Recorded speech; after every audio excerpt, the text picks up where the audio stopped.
going from single user to multi-user, did you do a full uninstall first? I use this guide to uninstall it.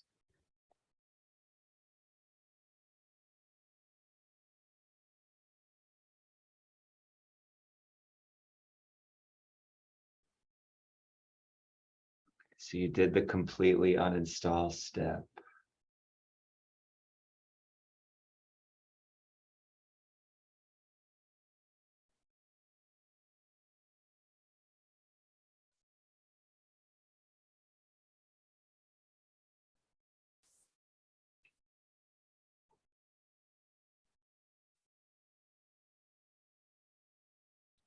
And then did you recreate the profile file, remove the line that was added?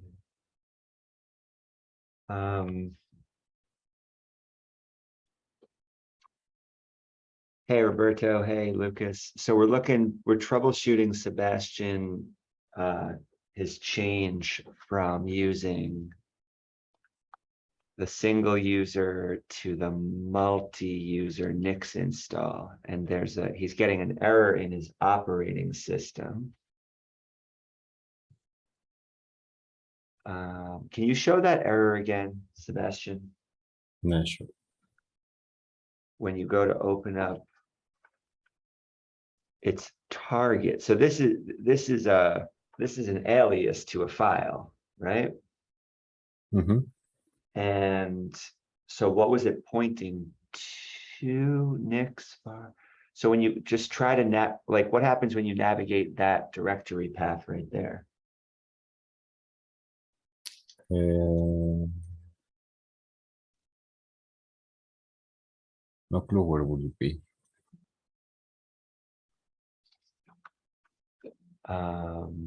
Let's. It looked like root Nix. Yeah. Right? Yeah. So And maybe you can navigate there from the terminal. Yeah, do Control-Alt-T for terminal. And just start by doing CD /. Yeah. Enter. Sorry, I want to see this.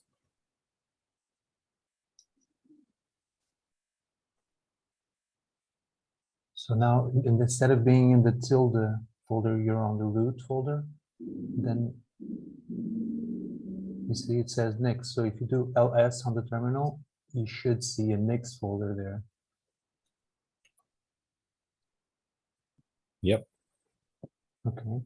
And now it's like you were doing side by side, trying to follow to see where it breaks.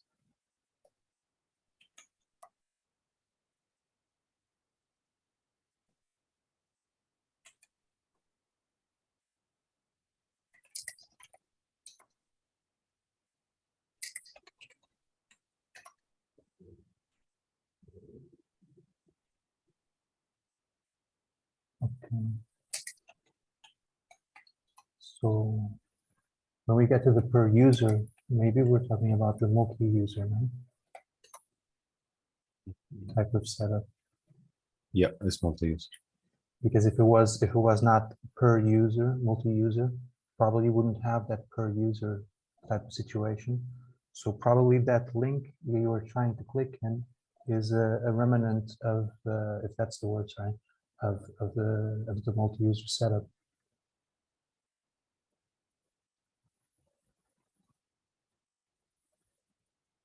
See this profile.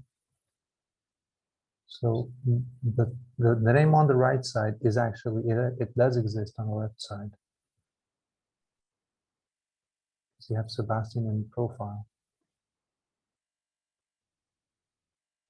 But I don't know if you should be following that file to begin with. File that you have in your home folder. Sorry? Why are you starting to begin with? Why are you trying to access that file? The .nix profile on the right side. Why do you need to access it? No clue. It creates that folder every time I I try to interact with Nix. This, It right? So for creates- example, if I eliminate it and I go here, what's this? I go that, That's it there again. Hmm. it's a different one now. Let me check. I usually don't explore things like that, but let me check my home folder.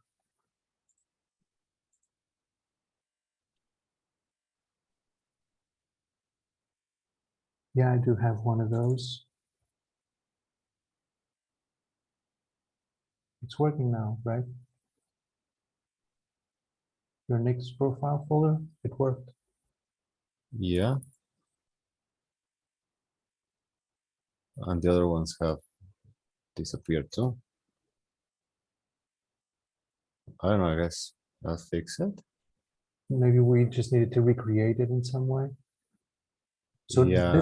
this is a different environment, by the way. It's not the VM where you were having an access denied situation, right? Ah, no, that's a different Sebastian. This is a Oh, okay, got native it. install. Sorry, yeah, different Sebastian. Sorry. Yeah, yeah.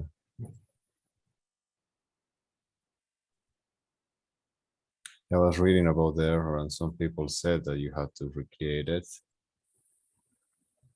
but they were using a different command.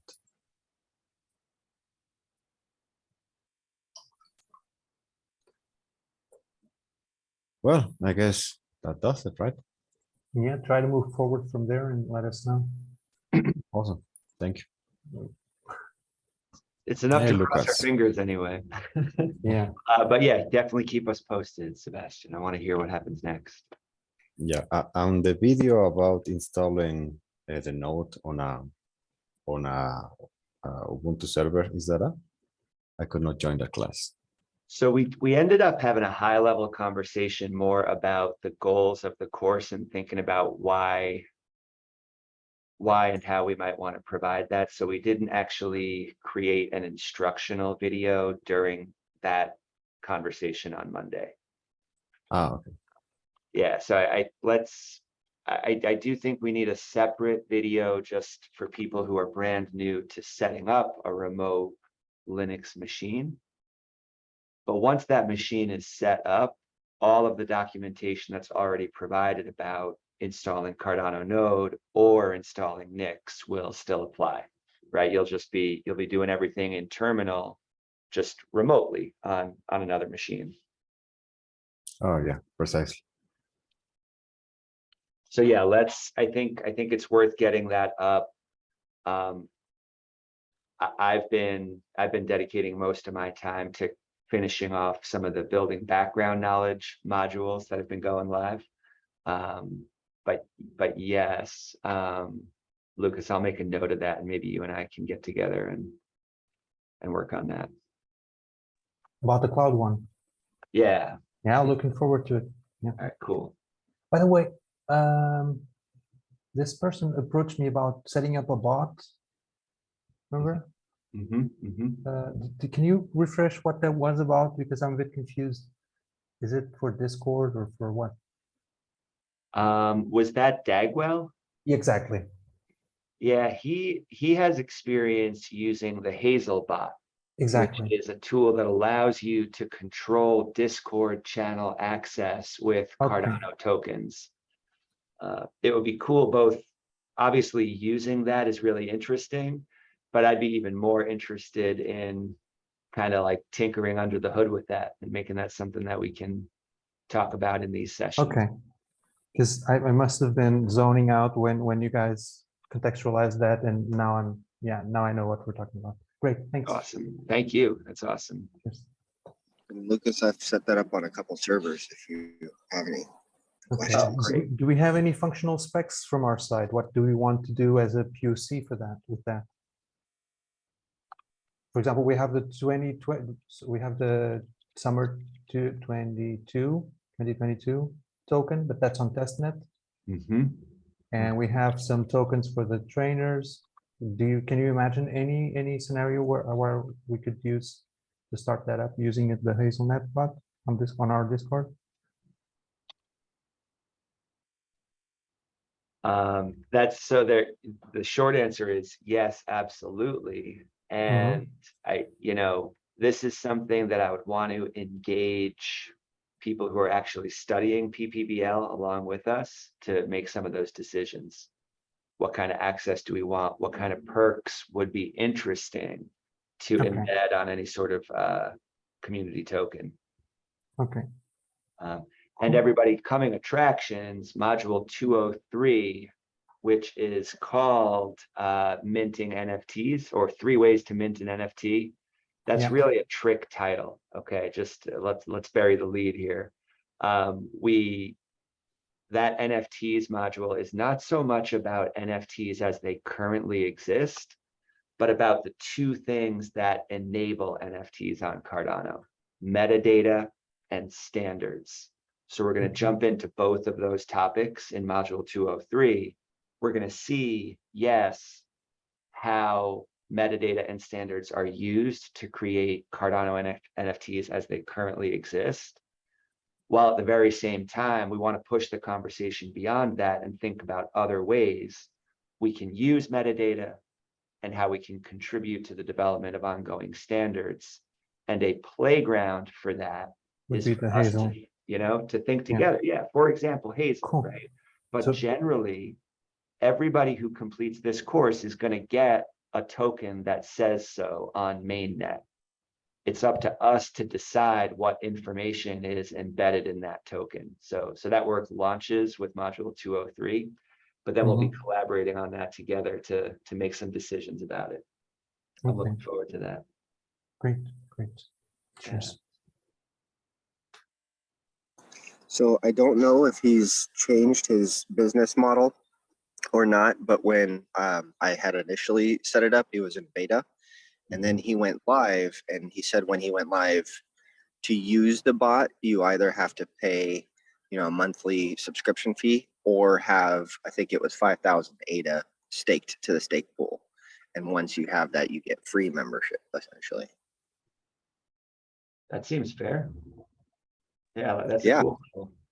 Yeah, I thought that was a very unique business model. And I was like, you know what, I kind of want to do that for ours, because we're the stake pool as well. So Cool. And so you can see how naturally, if we start by talking about, okay, what do we want the token to represent? What information do we want associated with it? We can quickly get into these questions about functionality. And then that leads to questions about tokenomics of building tools like that, and how do you fund that kind of work. Thanks to everybody who completed the 3-question survey. It's exciting that a lot of people share an enthusiasm to look at how the front end works with smart contracts together. So if there's no objections, I was wondering if today we could spend some time digging into that front end template in a way that will start to set us up to think more about smart contract interactions. Any objections to that approach? Can I just ask a question real quick? You got it. Yep. I was having trouble balancing the minting transaction using this Cardano CLI, and I think I'm not 100% clear on how the balance works out. How do you work out the balance? I didn't know where you do like a 1.5 ADA plus the amount of tokens and the name of the policy and the name of the token, but I wasn't sure where that was coming from, or how to balance it with the UTXO that I was grabbing. I'm not, yeah. Oh, yes. And Roberto, thanks for saying that. I saw that in Canvas this morning. Let's start with that, because that'll actually lead us to more talk about transactions. That's going to inform our front end work. Do you have that ready to go? Can you share your screen? Give me 1 second.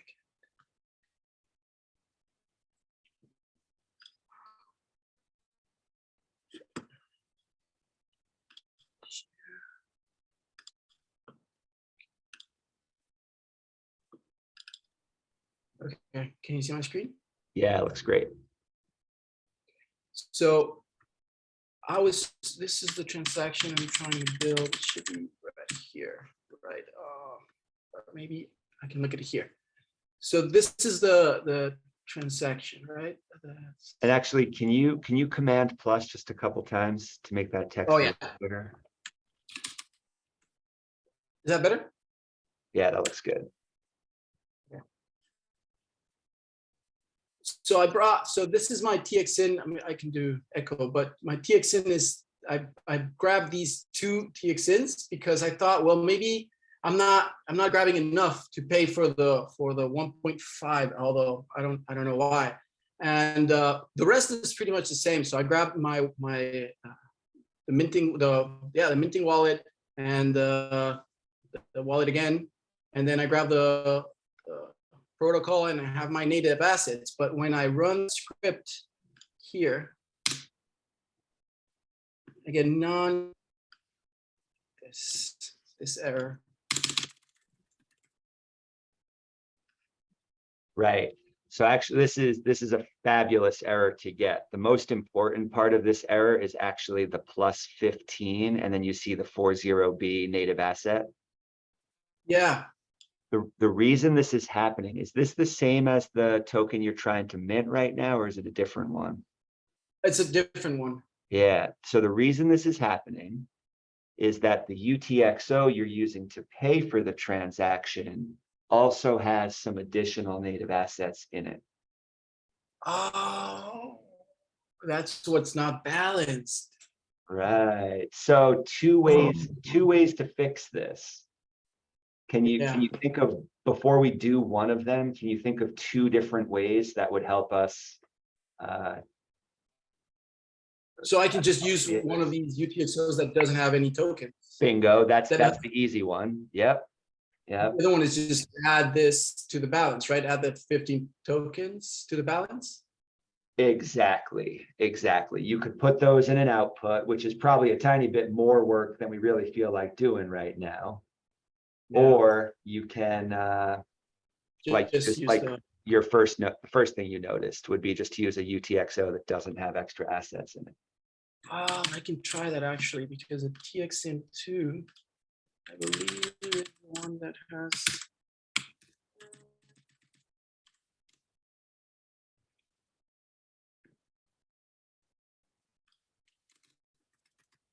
Okay, so that's a different, but that's okay because this is just, it's not big enough. So I can grab another one, which is okay. Throw Perfect. one more in, or a bigger one. Brilliant. Very good. Yeah. Thank you so much. Yeah. Anybody else have questions about the question Roberto was asking, the error or the solution?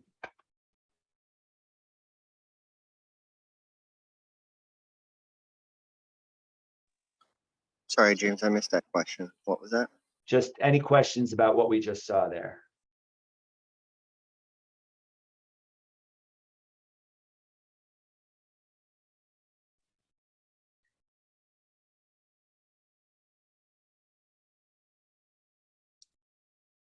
Cool. All right, I'll stop sharing. Yeah, thank you. That's great.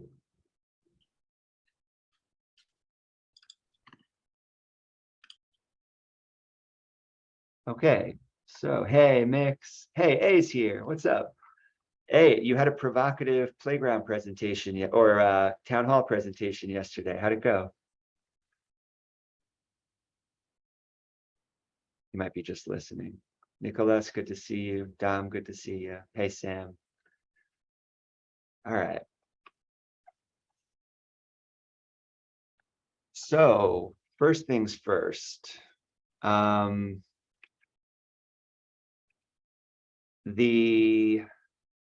you probably noticed, the documentation directly in the course was outdated immediately, because when in the lesson about setting up Cardano node and Cardano CLI for the first time, there was a message that said, you'll know you're successful if, and there was a screenshot that showed Cardano node version 1.35.0, which is already deprecated. And in fact, it's a particularly challenging moment right now because there's one node that's kind of the main stable release, 1.34.1, if you want to interact with mainnet. And then there's another version, 1.35.3, which is testnet only. And for the purposes of this course will work, but that's optional. And this is unusual, okay? I don't want, if you're new to all this stuff, I can tell you that in the last 2 years, it's been pretty unusual for there to be different versions of Node running for mainnet and testnet, but we're at a very unique moment right now because the Vassal hard fork is about to happen, okay? Of course, that's not the only thing that was immediately outdated in this course. Another thing that's already out of date is the module that went live this week about using the front end template. Okay, that's how fast things are happening. So if you've already had a chance to look at the front end template, you know that we're using a package called Mesh. And this is being built by the Martify Labs team, Abdel Karim and Jingles. And that they're working very closely with us to grow this library as we're rolling out this course, okay? And they're still early enough in the process that they made a pretty big breaking change to how Mesh is referenced. With that said, we can still look at the version of the front-end templates, the front-end template that's being used right now in module 202. But we're definitely going to be updating that. That's actually the thing I'm most excited to do over the next day or two, and to get the revised version of that template out to everybody. Nelson. Hi. So what we're doing with the front end is, let's say we're querying the blockchain, right? So what we need is a node running at the backend, right? So how we are approaching here is that is there a server that's running the node and we're just referencing it using the mesh, or is it something like that? Can you say that question one more time? So we're querying the blockchain using the front end, right? So it requires a node to be running for us to query the blockchain, right? So where is that node running? Good, very good. Mix, you go first. Well, if I want to answer that, you don't need Node in your system to run the front end, because you are querying blockchain by two things. First, GraphQL, which is why we are using Dandelion, and Dandelion is running Node and all sorts of the tools, and you are just querying that and gets the data, like querying the blockchain to see how many UTXO exist in the address. You can do that with Dandelion and with this GraphQL, so you don't need that node or any other tools in your wallet. Also, you can do that by a wallet connected to the front end, which we are going to see that. So again, you don't need to run a Cardano wallet even in your system, or node or testnet or whatever. So front end, everything is on front end, and you are connecting with this server also. Did you get that, Nelson? Yeah, I kind of get it, but I still have some doubts. Like, so Go the ahead. Dandelion or the wallets, it's not still running in my system, right? So how? You don't need that. You don't need Node in your system to work with front end. James, you're mute, sorry. Oh, sorry. But here's the thing, right? Nelson's question is spot on. Even Mix, you're right to say that, okay, as a dev, I don't need a node running if I'm going to be interacting with a browser-based wallet. But to Nelson's question, it's still relevant to ask, okay, well, where is the node that Nami is using? Or where is the node that Eternal is using?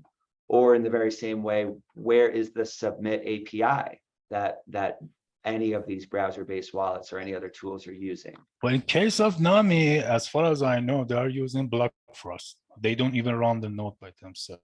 There you go. And we had that problem with SundaeSwap back in February, January, which the launch of SundaeSwap broke Nami. And because why they are doing that, I mean, why they didn't do that, because SundaeSwap is doing something called batching.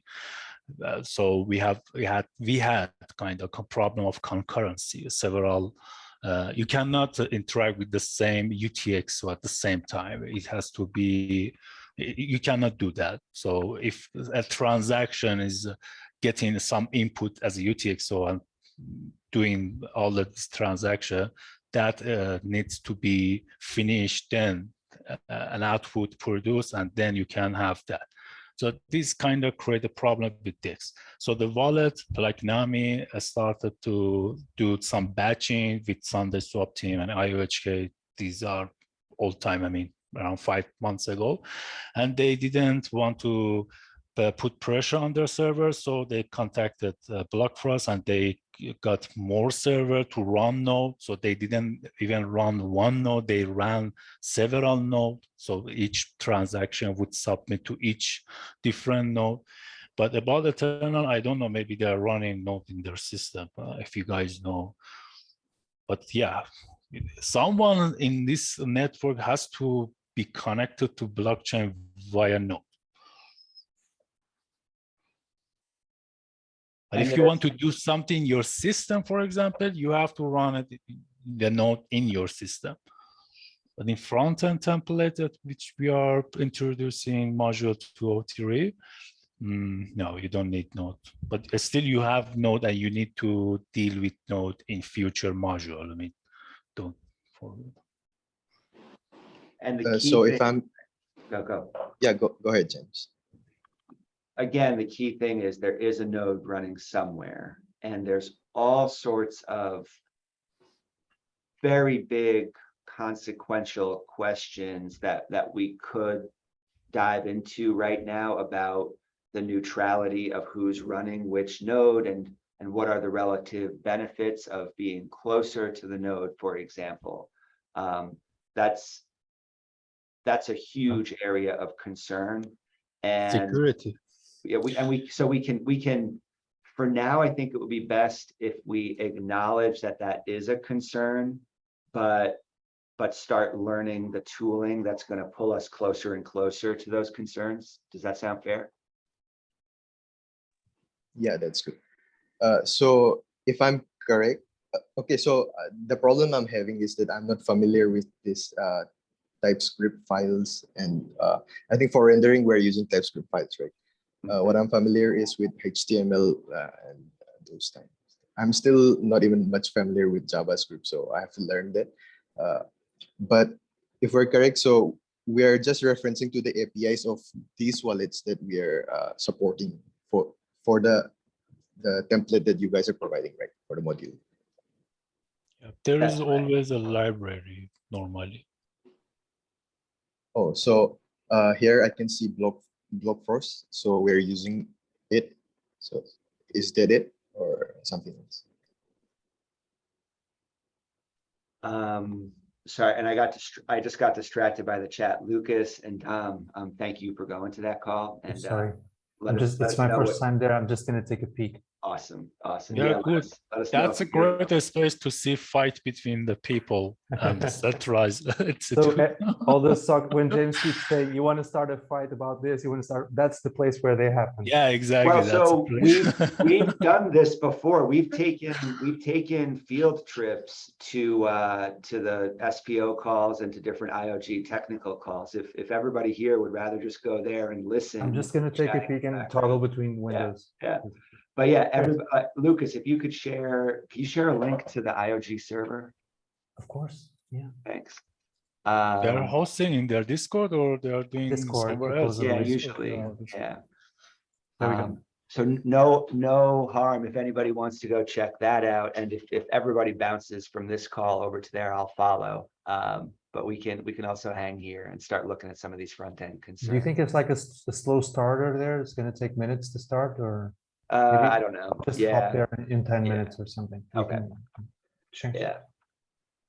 It reminds me of my old office where you get a bunch of engineers in the room and nobody agrees on anything. And it just takes an hour to get to where, okay, let's agree to disagree. Yeah, there's an illusion that if people are disagreeing asynchronously, there's the illusion that if you bring them all to the same room, that's going to facilitate things, but it's not necessarily what happens. You know, people just keep pushing their each other's buttons, and they don't actually learn anything from each other. Actually, I was looking forward to this SPO call because now, as James mentioned, we have the issue with nodes. I think now the SPO people are rising up and maybe some of the fighting. But anyway, Nelson was mentioning that block frost was used in front end. Did we use that? I haven't checked that. James. Okay, so in the front end template for this course, we will show you how to do everything that Block Frost can do without using Block Frost. Okay, that's the short answer. And anytime if you find a particular, like if you have experience using Block Frost and you find a particular function that you can't figure out how to replicate elsewhere, that's a wonderful question to bring to these sessions, and we can look at that together. Okay. And about the JavaScript experience, Nelson, I wasn't a JavaScript developer. I don't call myself even developer in JavaScript or TypeScript either.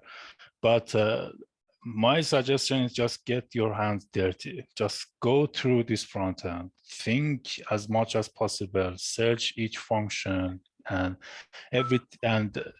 temper with each function, change the input, change whatever. And sure, maybe the TypeScript kind of looks weird than the JavaScript, but that's a way I think in the future, if I'm sure you have some ideas and you want to build a dApp, you want to make it secure because you are dealing with people's money. That's not, let's be honest on that. So you have to be careful on that. So you need to learn TypeScript, and for now, that's a secure language for frontend. But don't worry, I think just get dirty and read and I don't know, temper, break things.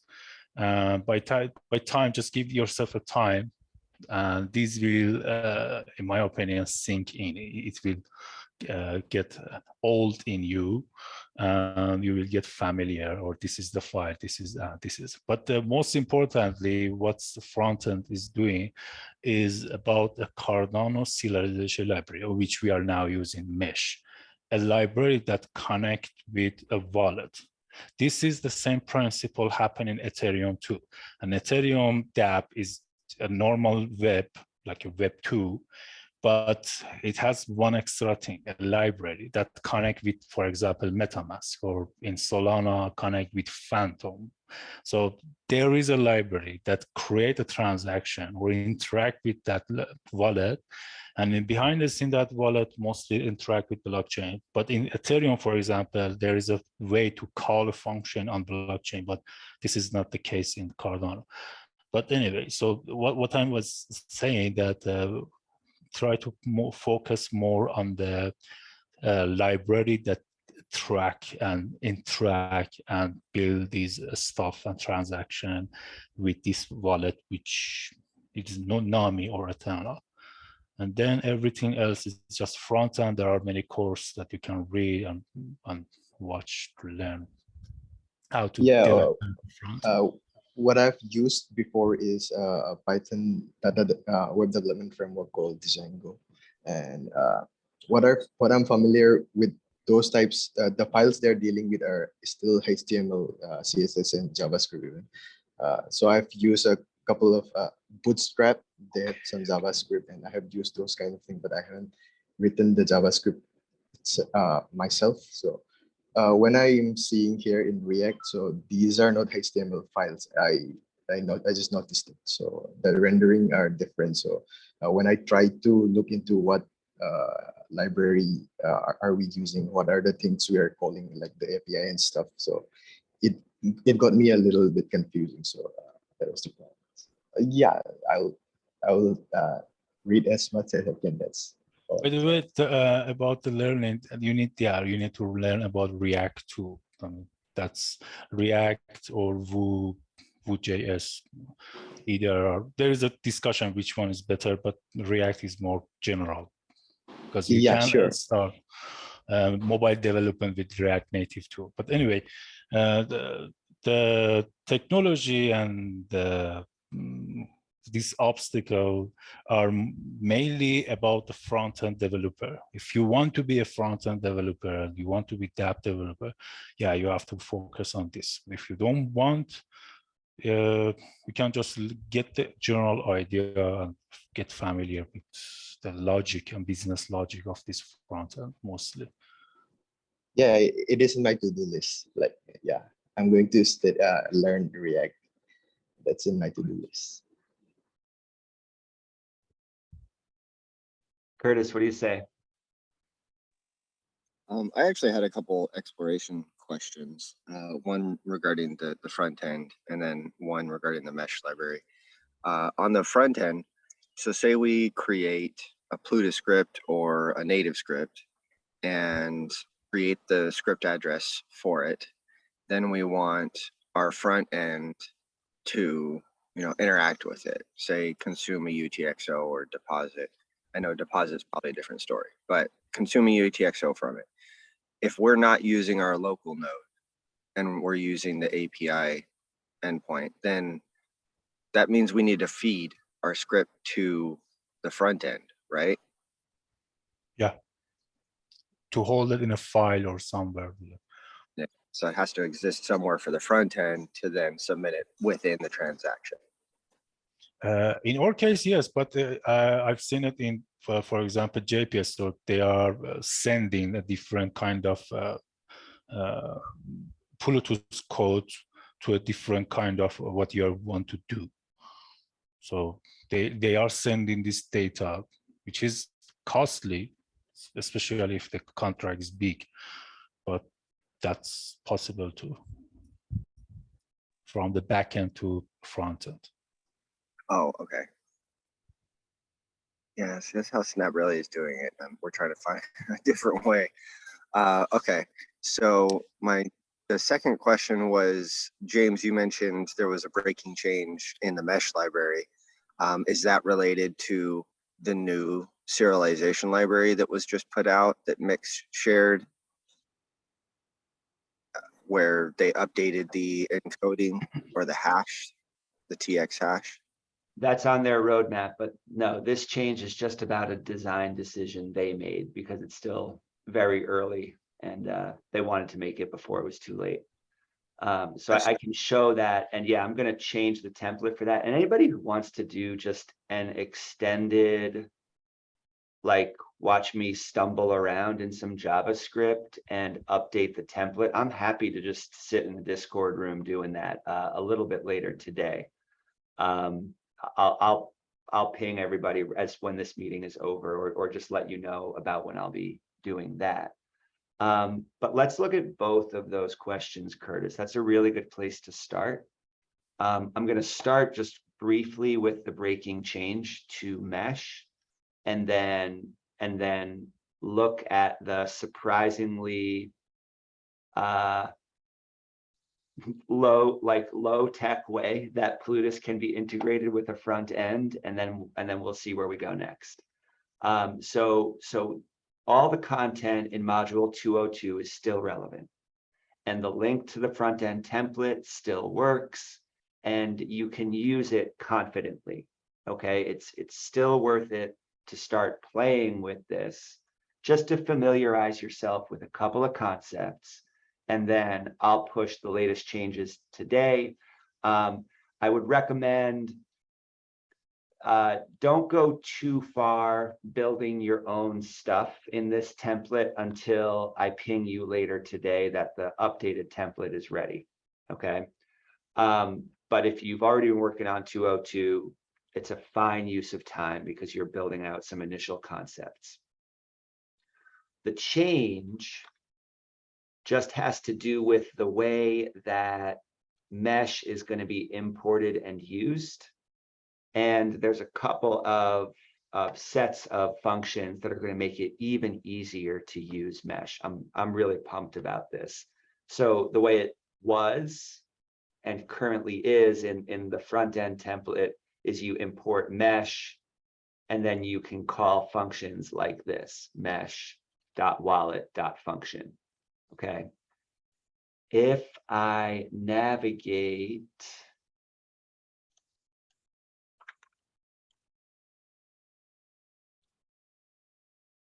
to the documentation that was just published within the last few hours on the Mesh Playground, you'll see that you're no longer importing Mesh, but you're importing either a wallet service or a transaction service. And each of those has a set of functions related to them. Now, I just showed you get wallet address right here and how we accessed it with mesh.wallet. Sorry, what was it? Get wallet address. That function is still going to exist. Or, well, I'm kidding. Okay, no, that one, I thought it did.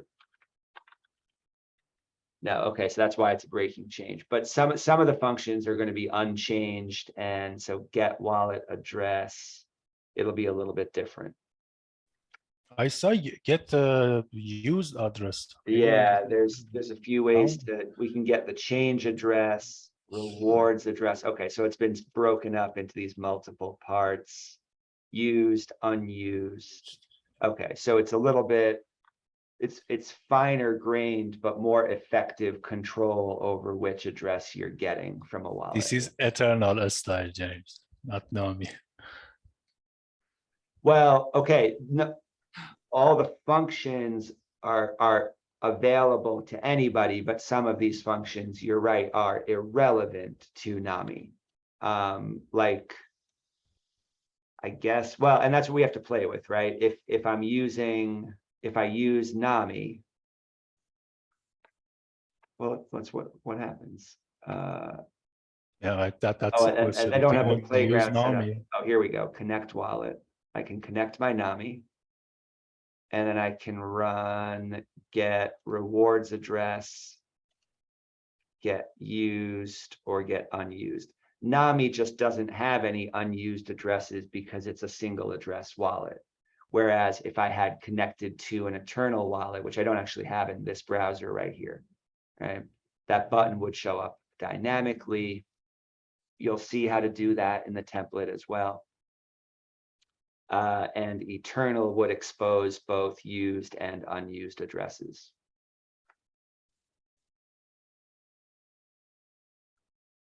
But I'm getting a little too far into the weeds. What I wanted to show you is that there is a change to mesh, and that change will be expressed in the newer version of the template that I'll publish later today. That said, I can still, I have off screen running my local host. And so I can still take a look at this, this project. And another thing that was not yet sufficiently implemented on purpose in this initial version is that, yeah, I can press this button that says connect with Nami. I can see, okay, I'm connected to that address. And then I can switch pages over here, check for PPBL token, and I can try to connect again. And I can see, okay, I've got the PPBL tokens. In a real dApp, you wouldn't want to be connecting your wallet every time you change pages. So another thing that the next iteration of the template will have is a context for this entire project so that the instance of the dApp keeps track of whether or not you have connected a wallet and which one is connected. You'll see that, and I will show it to you when I share that. Now, we're not looking at the code for this yet, but any questions just coming to mind as I go through this little walkthrough? Mix. Just a quick question about the context. Are you going to use the use context in React or Redux? I mean, I'm which gonna one? use context, and you can Use see it context. here, yeah. So I set up a wallet, a use wallet context, and I wrapped. This is just the test transactions branch that's in development right now. Great.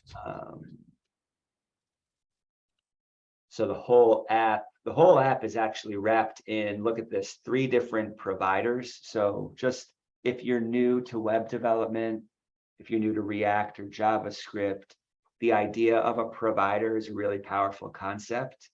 And so the entire site here, the nav bar at the top, the footer at the bottom, and everything in between is wrapped in 3 different providers. An Apollo provider that allows us to make queries to Dandelion, a Chakra provider that allows us to use Chakra styling throughout the site, and a wallet provider that will allow you to connect a wallet once, and for the context of the site to remain aware that you're connected to that wallet. As with everything, this is a huge topic, right? This is another topic that you could specialize in. And we're surveying a lot of these kinds of ideas. So I hope you're keeping track of which ones are most exciting to you and where you want to really dive in. Chris, what do you think? Hi James, what's up? Hi Hey. everyone. So about this wallet connect thing, so I have a question. So when we actually make the wallet connect, and let's say if you're having multiple wallets in our particular, let's say browser extension, when we connect and when we disconnect a wallet, right? And when we again try to connect, it happens that it connects to that same wallet. It like we need to go over there and manually disconnect. Like this happens most of the time in Ethereum when I'm developing that thing, and I face a lot of issue. So is that issue same over here also, or there's no such issue over here? It is. It's 100% an issue. Fortunately, that issue is the biggest for developers, right? Most end users are not doing that kind of usage of needing to disconnect or switch between wallets as often as developers might. But it's certainly a problem, and it is a challenge to Cardano development right now. Like, why can't there be an easier way to disconnect a wallet? So anybody who knows about how browser caching works, or if you have specialized knowledge about used context in React, I haven't yet seen a disconnect wallet button that I've liked. I've like- seen about the deep mount they are using to disconnect, like using that one to disconnect unmounted. But what I see in Ethereum, but I haven't seen what I think we want to implement it. When a person connect with a specific wallet, a special cookie will set in that cache. So if the person try to refresh the page, that cache again render and that specific cookie. So maybe you can empty that cookie and again Right. connect to another wallet. That's So right. for this thing, I would actually like to say one more thing. So if you're actually trying to use some wallet, like whenever we are connecting our wallet via some browser extension, right? It says a cookie. But if you are using something like an external QR code provider, something like Wallet Connect, you scan the QR code. In that case, it doesn't save.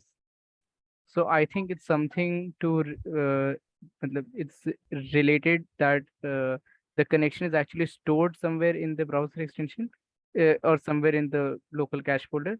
Whereas when we connect via the Wallet Connect, it only connects for that particular instance and then it deletes. Like it's a conceptual thing, and like it just clicked in my mind. So Excellent. Beautiful. One thing I would recommend, this is what I do personally. I'm using Brave browser right here, which is based on Chrome. And what you can do is you can add as many profiles as you want. So I have just a bunch of different instances of wallets here that allow me to bounce between different wallet contexts. I'm not using the word context the same way it's on the screen here. What I mean is like different testnet wallets that I have. I've got my Eternal one, my Nami one, my Giro one, and then different instances of each. That just allows me to do, quick tests to make sure things work. But James, do you have a browser profile that have all these extensions, like all these at the same time to test the depth, like and somehow Right. try to? I need one. That's been on my list. I haven't yet done that, but I need to do that just to play with Mesh, because Mesh does manage that case where you have multiple wallets installed, and I just haven't played with it yet. And the reason is I think it stressed me out a little too much last time I did that about 6 months ago. So I haven't bothered going back to it.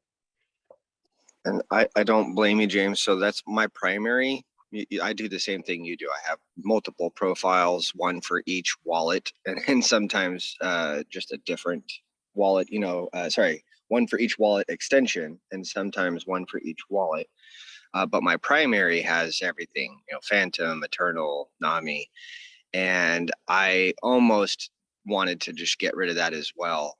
And this is to answer you, Mix. There are some sites that their front end just is not developed very properly, and it automatically connects to the first extension that it finds that has DApp connector enabled. And that's the thing, based on experience, because I was asking people about the wallet connection. Somehow these libraries getting the first extension and to connect automatically as Nami. Do you have this experience too? Like if this DApp wants to connect and all the extensions are available, somehow it connects first at Nami. So my experience has actually been the primary is Yoroi. And then if it doesn't find Yoroi, it connects to Nami. And in those cases where it automatically connects and doesn't allow you to choose, it almost always connects to Yoroi first. And then if I don't have Yoroi, because I've disabled that before, then it goes directly to Nami. And then I have to disable Nami to get to Eternal. I thought it was maybe because of control flow, like the if else that we are creating, but I don't know. James, do you know why these dApps automatically select Yoroi or Nami at the beginning? Yeah, for the same reason that Curtis just said, they're poorly built, right? And Mesh is creating a better solution to this. We can let's demonstrate that by looking at it maybe right now, but I don't think that's the first thing we'll get to. But I want to hear from Lucas and Krish first. And yeah, there's about 16 different things we could do right now. Yeah, well, thanks for clarifying the every extension in the browser, because that was one of my questions. And what I wanted to add as well, for me, was a bit confusing because initially I was using Yoroi, which is multi-wallet, and then I transitioned to Eternal, which is also multi-wallet. And when you guys eventually got me to use Nami, I was really confused because it's a single wallet and single address. So if I'm correct about the address part. So it was Nami that the first wallet that actually drove me to install multiple identities in Chrome, because it's just how it works. And also one curiosity about Nami is that if you're using it in mainnet, it's seemingly forcing you to just stake to their pool, but there are ways around it. If you go directly through the pool's website, you can use that to make your Nami delegate to other pools rather than just the Blueberry or something, Berry something. And that's it. Let's carry on. Cheers.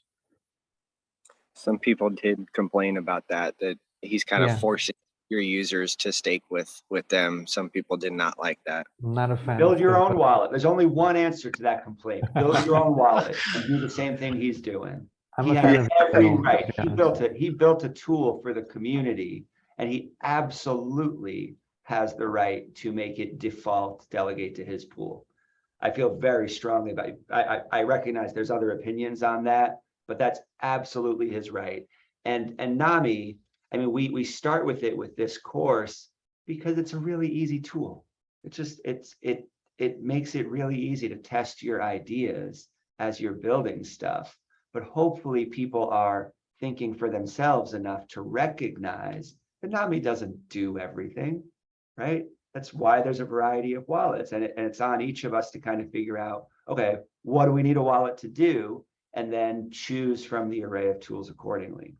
But I will not abide by talking smack about one of the community's best developers. This guy has done a service for everybody by building this, and absolutely should make it default. And by the way, Lucas, the way, I mean, that backdoor is only because of NAMI being a good tool that allows other stake pool operators to communicate with it, and they still have to go through the step of creating that integration on their website, right? That's not just done automatically, but you have to add a stake button, and you have to add to your site the ability to connect.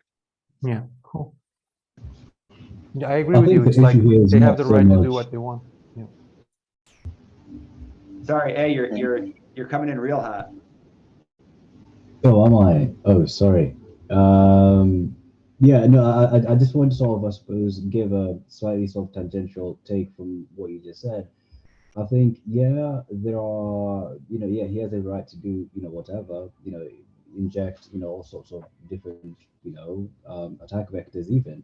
But I think the thing here is that the implicit agreement is it's about choice and it's about transparency. So if those things aren't forefront, I think then it's important for the community to be critical. That's right. And this is the real thing, right? I mean, ideally people recognize that, okay, any actor can make design decisions like this that will minimize choice, right? Anybody in this room could build something someday that minimizes the choice of end users, right? And it's on all of us to decide if we're going to do that, and if so, why? Or are we going to build tools that maximize choice for end users? That's In not the end, it's a conversation. concurrential And thing as well, this- because you're going to lose market share if you do, but you're going to gain profits. It's same thing. Krish, Yes. Yeah. So I just noticed one thing. So when when we are actually trying to connect a wallet over here, you see over here the statement const wallet connect await wallet service should enable this thing. So my first question is that over here instead of NAMI, can we use other providers also? yeah, let's jump into the code for mesh for just a minute, okay? And let's, And I had one more thing question. yep, For connecting to a wallet on Cardano, we don't need a node. right.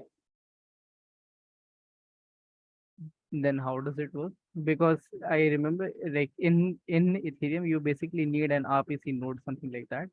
Over here, we don't need node. Then how is it actually interacting with the blockchain? Because every light wallet, right? Every browser-based wallet, all of which are light wallets, none of them are running a node for you locally like Daedalus would or like Cardano node does, right? Every one of these browser-based wallets, and this is true of MetaMask too on Ethereum, is connecting to a node somewhere. Which node is NAMI using? That's beyond the scope of this course. Which node is Eternal using? Same thing, but you can learn about it, okay? Cardano provides services. The Infura provides services for Cardano also. No, well, I'm not sure about that. Someone just messaged. No. Yeah, he's saying no. No, but Yeah, no, I'm just talking about the Ethereum part. Sorry. right. Okay, And so this yep. this is the thing. And like you were actually talking about that multiple wallet actually fire up. So like recently I faced an issue somewhere in Ethereum. Like I was working on a Solana project, and whenever I'm working on Solana project, I tend to use Coinbase browser extension rather than MetaMask. It's just preference based, right? So when I was switching to my normal Ethereum Polygon based wallet, what used to happen was when I used to connect when I used to fire up the connect MetaMask button, it used to fire both the MetaMask browser extension also and the Coinbase browser extension also. So there used to be two browser extension pop-ups over there. So it used to be a lot of mess. Like even after authentic ones, even after authenticating once, it used to authenticate one more time. Is there some case like same over here also? Like if we fire up some sort of connection, so it'll fire up all the browser extensions that are there in the, let's say, in Cardano system also. That depends on the tools you're using to connect in the first place. And we can go look at this function in just a minute to start digging into that question. Mix. I just wanted to say, Krish, if you have any experience with Ethereum, Cardano is not only totally different, but it's totally safe. I mean, that pop-up of different instance of wallet was a kind of using for a hack too, even. There are a story about that, but here, no, it doesn't do that. That is my experience. It didn't do No, that. I also observed that particular case for once. Like that was my first time experience. So I never knew that when I'll connect to, like whenever we are actually connecting to a browser based extension, we tend to specify, like in Ethereum, we generally specify chain. We don't specify wallet. Like you want to connect to an Rinkibai or you want to connect to an Polygon testnet, you specify the like the chain which you want to connect to, but you don't specify the wallet. Over here, we are specifying the wallet. Yeah, That's the we thing. are taking from Windows, and as you know, Windows is a built-in function in Chrome or any a JavaScript engine, and by that we will read the extension that installed in the browser of a user, and by that we get the name of the wallet. And after choosing the name or by a control for if else, then we start an API. And each wallet has to follow the API because the API is sector 25, I think, a standard of Cardano. So each wallet, doesn't matter how it is or how it is built, has to follow that API. So that's a step that we choose. Take the wallet name from the Windows function, which is a built-in function of the browser. Then after that, we start the API, and the API is for everyone is set. So that's why you won't see several pop-up of different wallets at the same time. Just watching the chat, quick to Nelson's question, and yeah, Jonty just answered it. If you have node version 1.34.1, you can sync with both mainnet and testnet, but you won't be able to use the like Plutus v2 scripts with 1.34.1. The other option is just to install Cardano node twice, and to have one instance that's installed at 1.34.1 and another one at 1.35.3, and then you can just sync those to, you know, the 34.1 to mainnet and the 35.3 to testnet. And so you can do that just by creating two folders where you clone the thing and build it here, build it there, and they're separate. And then you have to change the name. You have to like arbitrarily change the names of some things to point to this one or that one. Yeah, the executables that you copied to the path. Yeah, okay. Let's go find this get installed wallets function inside of the mesh library. So I'm going to click on the GitHub link up here.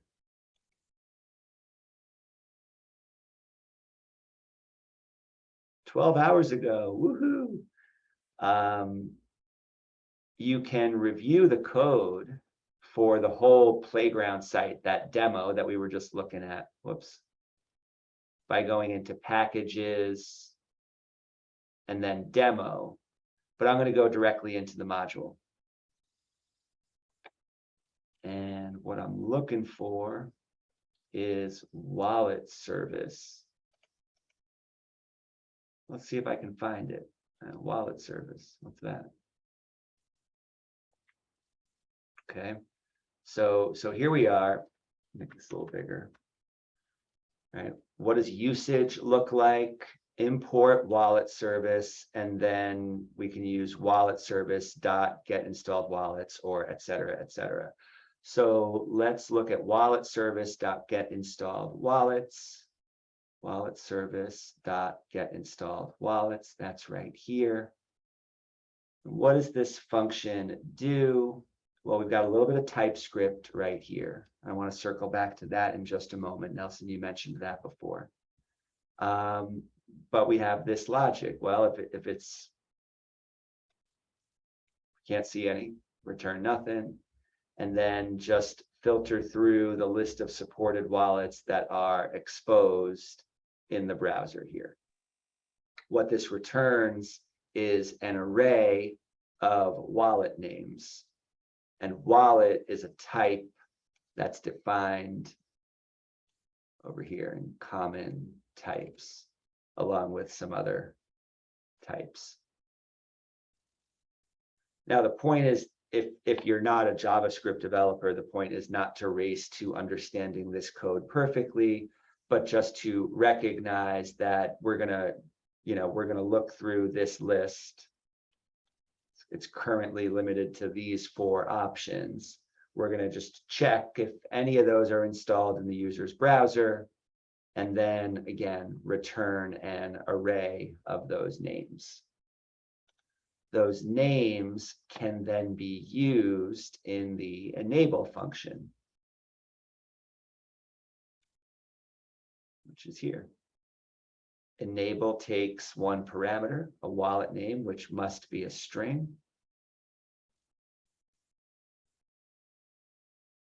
And it creates that instance.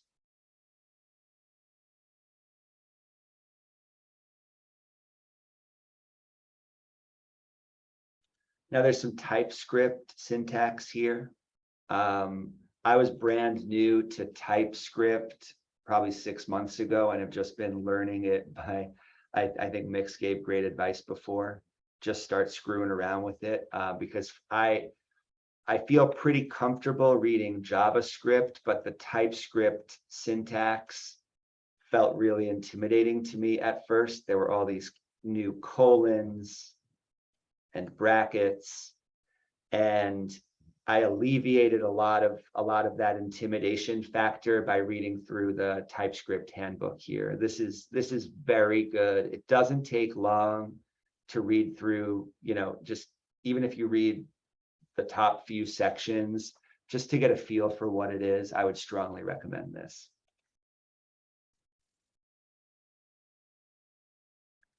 Okay, so before the user presses any buttons, we can get the list of installed wallets to render conditionally whatever buttons, whatever connection buttons should appear on the page. When the user presses one of those buttons, we enable the wallet for the button they pressed. And now, what do you have? Well, this, right? When I enable a wallet, I can save that as a variable, okay? And this is an arbitrary name for it, but it's worth it just to use the word wallet. There's no need to be cute here, okay? And so this arbitrary name for the wallet that is returned by the wallet service is then used with all of these other functions, right? Once we're connected, it's pretty trivial to get the balance, addresses, and so on of that wallet. And this is beautiful. This is, if you're new to this, I can tell you with confidence that this is very, very exciting. It hasn't been this easy before. And so we are going to be, we have the privilege of building upon the work of the Martify team. And they are also inviting contributions. So if this is something that you already recognize, you want to go deep into, they have a list of ways to contribute right here. And these are excellent, smart, hardworking people that I would, I'd be thrilled to introduce anybody here to. And we'll get them in here. We'll get them in here to do some presentations as well. They're currently working on smart contract hookups, because hopefully if you took one thing away from live coding yesterday, it was that in order to interact with a smart contract on Cardano, you're going to have to build transactions. Okay. Every smart contract interaction on Cardano is just a complicated transaction. What's already ready to go in Mesh are the simple transactions. So this is already published, just like you can start a wallet service, you can start a transaction service. And then once you have a transaction service running with some arbitrary name, you can call a bunch of different functions on that name. Build, sign, submit, for example. And if you scroll through, you can see how to build a transaction with multiple assets or multiple outputs. And this is actually reading, this playground right here is reading assets from my wallet. And so watch, just in the playground here, watch this code dynamically change as I start to change some things up here. If I want to send to ADA, oops, there's a leading zero there. Tiny bug, right? So I can start adding that number, and now you can see I've got transaction service in wallet dot send Lovelace, okay, to this address, how much, this much.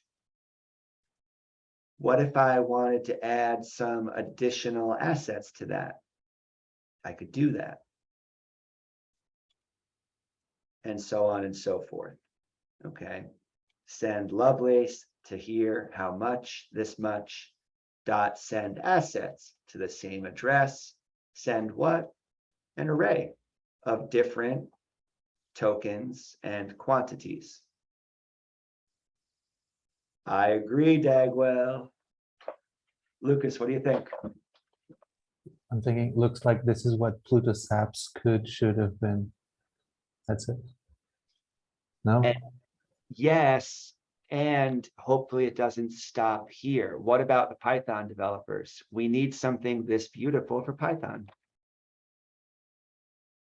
right? Or whatever else. Hey, what do you think? Yeah, my system's a little bit slow. It's running. Yeah, actually, I just want to quickly add in here. I feel like maybe James is a bit too humble to point this out.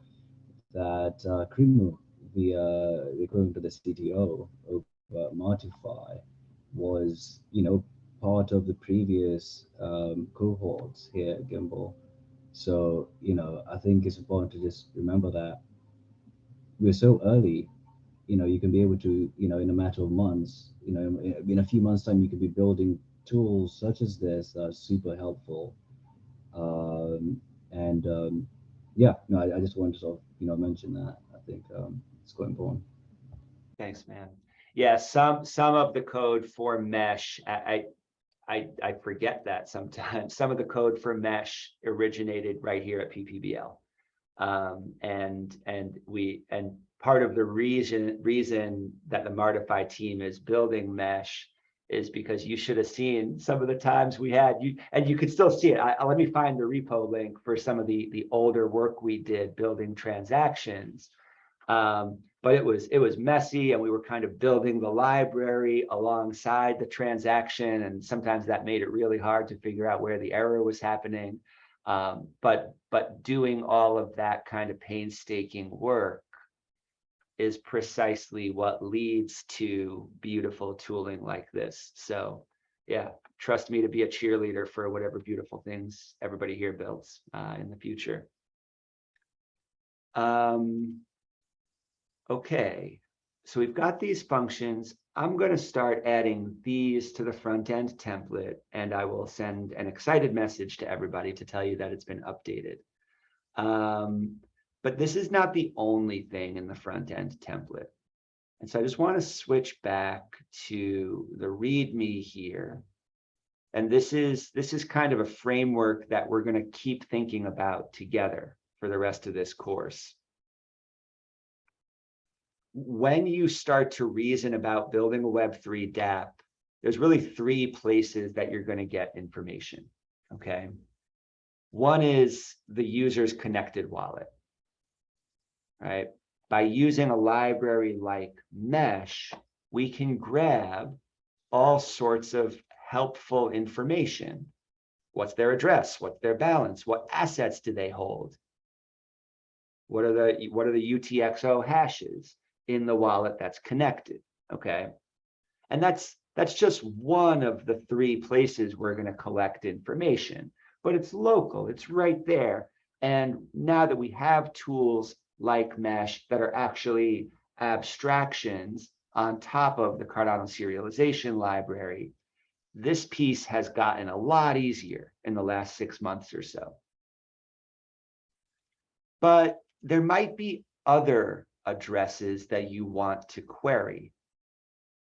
So quiz question for everybody here. If I'm building a dApp on Cardano, what are some examples of other addresses I might want to query besides that of the user's connected wallet? Any ideas? Script address? That's the biggest one, right? Yeah. Every time you want to interact with a smart contract, you're going to need to know the address of that smart contract, and you're going to have a way of finding out what are the UTXOs at that contract address, what's in those UTXOs, just like we're doing here with the user's wallet, but Mesh doesn't yet do that. I have a hunch that it's gonna someday. Nami can't do that because it's an interface for a wallet with keys, not a contract address. Okay, so you're going to need to get current on-chain data. What are the UTXOs that are currently elsewhere that I might want to be pulling in to build this dApp? And then finally, besides the current data that you're seeing in both the user or any other addresses, you may need historical data. So when we talk about querying the blockchain, sometimes, yeah, we're talking about getting the current UTXOs for some address. Other times we're talking about pulling out historical data. For example, what happened in that transaction that happened back then? Or as shown in the template, and this is going to be a topic of the next module 203 that comes out. Maybe we want to review some transaction metadata. Metadata does not live inside of UTXOs. Metadata is attached to the transactions, right? The actions that took some UTXOs as input and spit out new ones. The record of that transaction can have other information on it, like metadata. And this is actually how NFTs work, okay?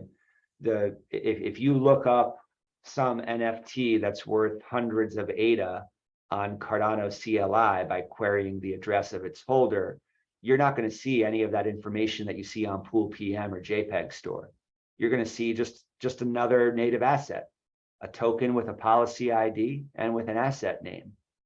So where does the picture come from? Where does the information come from? All of that is stored in metadata on the transaction that minted that asset in the first place.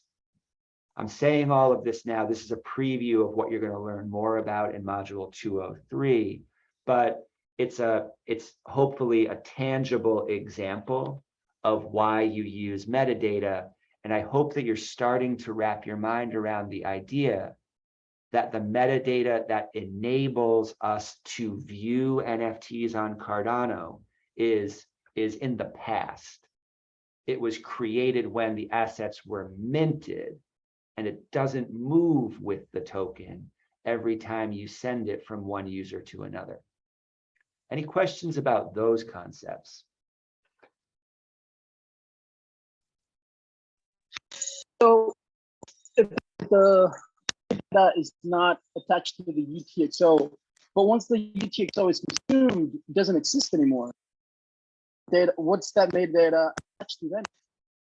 Bingo, bingo. And you know what? This goes back to, we talked a little bit yesterday about whether the term smart contract is effective or not. And this is kind of why, because Roberto, you're exactly right. The UTXO gets consumed and doesn't exist anymore. But the transaction that did that consuming, there is still a record of that. And there's even a record that UTXO once existed too. We can go back and we can see, oh, that UTXO existed until it was consumed by this transaction, right? But it's the record of the transaction, the thing that happened, that has the metadata on it. Yeah, that makes sense. Right. And for me, the reason this applies to contracts is that just in the legacy world, the world as it exists, most contracts have expiration dates, right? Party A agrees to do something by some date for party B, blah, blah, blah, right? And after it happens, or after that contract expires, we know that contract once existed. We have a history of that, but it's no longer a thing with any power in the world.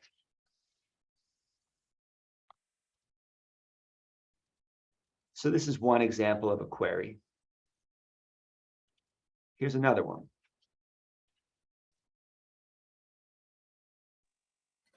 So James, in the case of an NFT, like you're saying that the metadata lives in the transaction itself, not in the asset, the NFT itself. So when you're transferring or say putting it on a secondary marketplace and selling it, how does that metadata follow it? Does it just get written to the new UTXO? Let's go on a blockchain search right now. Okay, and these queries, you'll see more about these. I just want you to know these exist. This one is built with a tool called Koios. But just start keeping track of your questions as you work through module 202. And this is where we can pick it up next week. But let's have some fun with Curtis's question right here. I'm going to go to Pool PM. And oh, there's an SPO meeting right now, so Pool PM is slow. See, they're all checking there. Now there's no relationship between those two things. All right, let's see. I'm not up to speed on the latest NFTs, but I remember the names of some of the ones that came out a year ago. So if I see any of those, that's what I'm interested in here. Wow, this is super slow this morning, actually. Maybe I'll use JPEG Store instead. And let's find us a space bud. I wonder what is slow right now. Somebody's DB Sync server is slow right now. If Pool PM is taking this long. And JPEG. Maybe there was a discussion in the call that got someone upset. Someone was pulling plugs. Smash the server. Yeah. The fight has been started already. The fight is happening. Well, I just want to find a recent space bud that's, well, I mean, at this point, a lot of space buds have been But bought. James, are you sure you want to see the price of a space buds? You know, I'm numb to it. I'm numb to it. I would have made so much more money in the last year if I had just traded NFTs and not been trying to build shit, but. Exactly. I've tried loading ProPM. For me, it loads quite quickly. So it might Okay. be a local. This might be on my connectivity. end. Yeah. It might be. Okay. I have a node running over here. Is it misbehaving? No, the node is fine.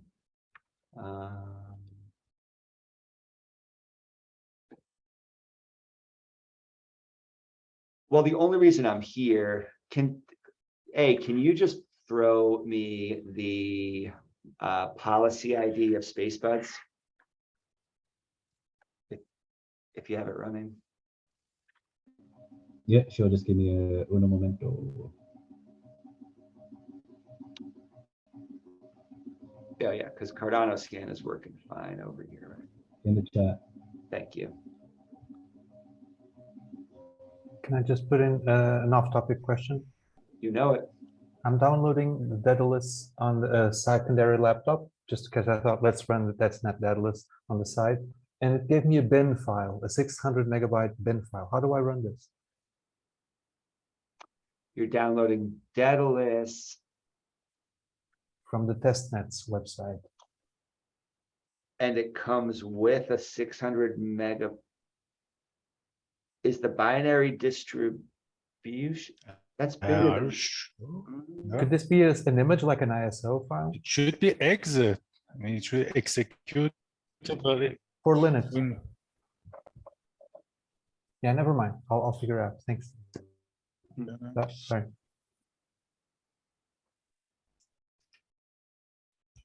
All right, here's a recent history. Oh, wait, these say created. I'm not sure how this list is sorted right here, but as you can see, these space buds, a lot of them have been involved in several different transactions. Sam, see you soon. And so, right, whether it's 200 transactions or 20 transactions, it doesn't matter too much. I'm just going to choose this one right here because I don't want to scroll through quite that many transactions right now. Let's go take a look at this particular NFT. It was created on April 30th, 2021. The last time it was in a transaction was 5 months ago, okay, March 9th. And you can see the inputs and outputs to this transaction. This particular transaction right here, look at it. It has 140 inputs and 140 outputs. How do you explain that?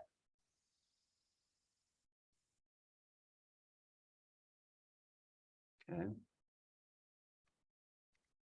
Some of these are going to be pretty complicated transactions. Let's just look at this one actually and see what this was the newest one of 5 months ago, the 500 ones.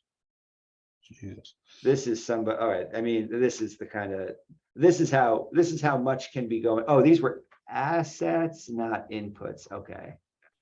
Anyway, here's a huge input to a transaction from address. And another input. Oh, look at Hosky tokens moving. Yeah, this is the state of the art right now. The point is, the exact parameters of this transaction don't matter much, but if I look at this transaction here, the only tab I see right here is UTXOs. If this were a transaction that involved a smart contract, you would see a contracts tab right here on Cardano Scan. And if there's any metadata on this transaction, you might see a metadata tab right here. But we see none of those for that most recent transaction. So let's go farther back, July. Still just UTXOs, people just flopping space buds or sending them to themselves. But eventually, let's view all of the transactions. if I go all the way back. Oh, and this is not even, look, this page. Oh yeah, it is, okay. March 9th, January. Go all the way back to the beginning of the existence of this asset. I'm eventually going to get the first transaction that ever had that asset. And this one tells me that there were tokens minted, and it tells me there was metadata here. The token mint shows me that, okay, in this single transaction, 29 different space buds were minted. And there's some metadata here. It follows the standard using the label 721. You're going to start to learn about this in the next module. And then inside, we see the policy ID, and then the names of each of the space buds that were minted. For each of them, we see a variety of information.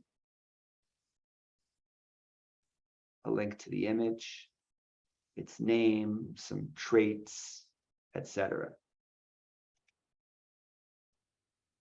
This is just arbitrary data, though.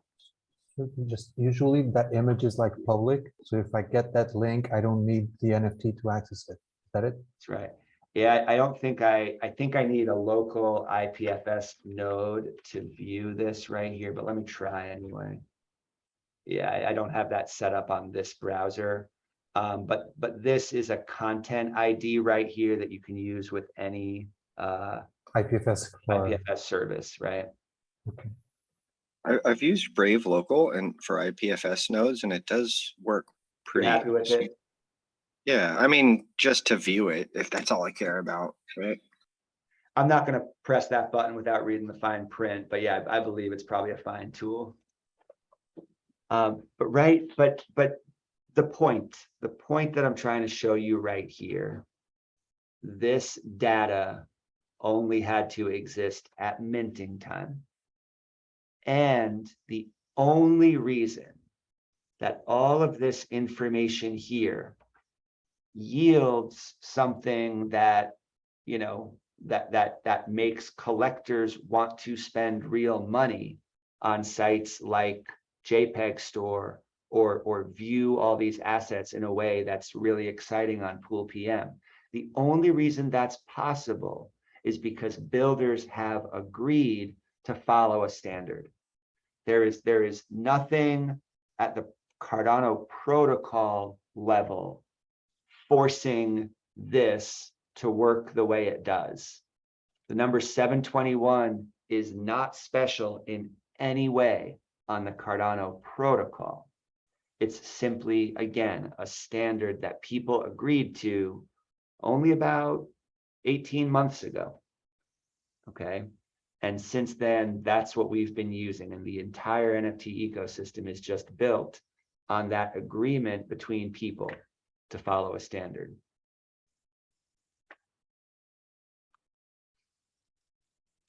And finally, this information doesn't travel every time this token changes hands, right? Each of these tokens can be sent around all over the place. Let's look at a different one.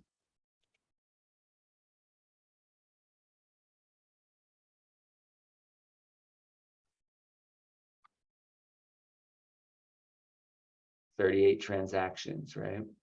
The last one was 4 months ago, but none of these transactions had all that metadata on them.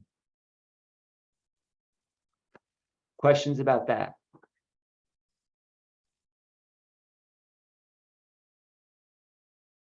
So this is going to be my first comparison to Ethereum question, but usually you hear about the ERC etc. standards. Someone was just mentioning CIP25, which is not yet implemented. You were mentioning something 721. Is that a standard that compares to the ERC standards? Very good. Okay. Are there reference ones that we should start putting in our radar? Although they're informal, like you just explained, right? Yeah, this is where it gets really interesting. Okay, here we go. So this 1721, am I saying correctly? Is this like a metadata standard or something? Yeah, that's all it is. And Okay. it was defined in CIP 25. CIP Okay. 25 is the Cardano NFT metadata standard. It's currently active. And it shows you how to structure your metadata so that tools like Pool PM or JPEG Store or even Eternal Wallet on the inside, Can you right? drop us that link, please? Yep, Sorry, just being a Oh, yeah. bit lazy. Yeah, of course. just not to distract so much and Googling. Oh, somebody beat me to Let's it. look. Thanks, So, Sebastian. although it's defined and being de facto used, it's not really implemented in the source code of Cardano. Is that what? Right, it's not at the protocol layer, okay? Mhm. But the plot thickens. This is where it gets even better, okay? On Ethereum, the 721 standard or the ERC20 standard on Ethereum, both of those refer to smart contract standards. Okay, yeah, that's right. All right. So on Ethereum, those standards refer to the copy and paste smart contract code that you had to use to generate the token in the first place. And then there's a whole series of technical consequences to that being how it works to mint new tokens on Ethereum. On Cardano, you don't need to write a contract to mint a token. You've seen it in module 201, how minimal a minting script can be, okay? Two of the most interesting consequences of this, one is what we're looking at right here. Okay? I'm not writing functional code to build an NFT on Cardano like I am on Ethereum. I'm just writing some metadata.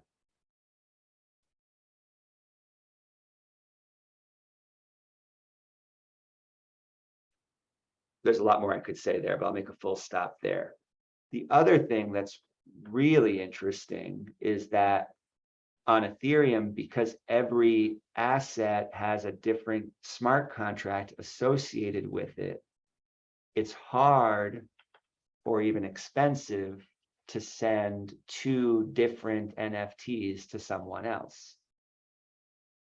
On Cardano, it's trivial to place a variety of different tokens in the same transaction and send them along. And this is, to me, this is a very big deal. Questions about that? So it sounds like we're basically just, I think we've touched on this point. They're just tokens, whether they're fungible or not fungible. If you just issue them instead of 10,000 with 10 units, they're called NFTs, but it's somewhat the same. One thing I'm curious about is I've been even talking about Web3 and NFTs, about the royalties, the intelligence about the token, etc. If they are as you say, we're not really implementing the royalties hard-coded or enforced on the tokens, are we? It's a matter of logic around them. Royalties. Can we put the royalties in the UTXO with the current version of Cardano? Okay. I'm pretty sure, I would love to be proven wrong, but I'm pretty sure that it's easier to collect royalties for a token on Ethereum than Cardano. The reason for that is that it's really hard to stop someone from sending a token. Once I have a token in my wallet, I can just transfer it to somebody else. So when you receive it, there's no way of sending a token to someone into a UTXO that still has the contract while it's in that person's hand. that person's UTXO, can we send it and say what contract stays in the output Royalties UTXO? standard. I haven't read this yet. I think it is an agreement between the marketplace, right, James, about royalty. So if, for example, if I send my NFT to you, there won't be any royalty there because the market, no one will understand that there is this transaction and this royalty should be implemented on that UTXO. So this is the key thing, right? Yeah, this is, it would be great to have this standard. The thing about standards is people have to use them. And once you add a marketplace to the equation, it's easy to collect royalties because those marketplaces are going to be built on contracts. And those contracts can stipulate that assets passing through this marketplace, when they're sold, those royalties can be taken and distributed accordingly. Okay. And early in the work that eventually became Mesh, for example, we implemented those royalties for an NFT marketplace experiment we were doing. But it relies on there being a marketplace, right? And that says nothing of Mix and I just sending NFTs back and forth to each other and the creators of those not getting any take of that, right? So it's at that intermediary step where CIP 27 is talking about. But that's better, I think, than Ethereum, because in Ethereum, if you even send it to yourself, you are going to pay that royalty whatsoever. Right. So it's a massive philosophical question, right? I don't think it's a bad thing that it's easier to implement royalties on Ethereum. We need to be thinking about where royalties should apply, right? Should I have to pay royalties if I want to give my kids an NFT? And the question of ethics in blockchain. Here we go. That's the juicy stuff. Curtis and Krish. So this, I mean, I feel like if this SIP was implemented, it does introduce potential issues, at least in my eyes. So if you have an NFT that has royalties embedded in the metadata or inside of it, and you honor those royalties, you also have to have that minimum data, right, to pay for it. Because if the transaction is, say, I'm going to send my NFT to a buyer, that buyer's TXN, can that be used for the royalties? Doesn't it have to be inside the same UTXO where the NFT exists to pay for the royalties? I thought the common sense is that the buyer is paying for the royalty. The problem is, I don't, how, Curtis, let's say they want to implement it. How do you think they will implement it? Because that's like, let's say you want to do it, build that transaction with Cardano CLI, not a marketplace. How would you enforce that to input the address of that creator or issuer of that NFT as an input for the change address of royalty? So is it possible, at least in Cardano? Well, I don't know. I was just looking at the SIP as James was kind of going through it, and it almost looked like there was an address, right, that royalties get sent to inside the metadata. Yeah, but so that would tell you. Yeah, there is no force for creating that transaction in Cardano CLI, for example. Let's just pause for a second too. This thing hasn't been touched in 8 months. And for me, the killer problem with this as it's currently written is, all right, you got a whole consortium of NFT marketplaces agreeing to use this standard. How long do you really think it's going to take before some pirate NFT marketplace shows up that just says, hey, we let you trade NFTs without royalties? We, Black market. this standard is here. We ignore it. Doesn't matter. Yeah, and this has happened actually within the Ethereum ecosystem, like massively. I honestly thought that it was like this token is ruled by these rules, and if you're minting the token with with those rules, there was like, and now my head is like a bit twisted because apparently there's payment wallets where things are loose all the time, and then there's contract wallets. But when things are at the contract, no one's really owning them, or who's owning it when the UTXO is in the contract?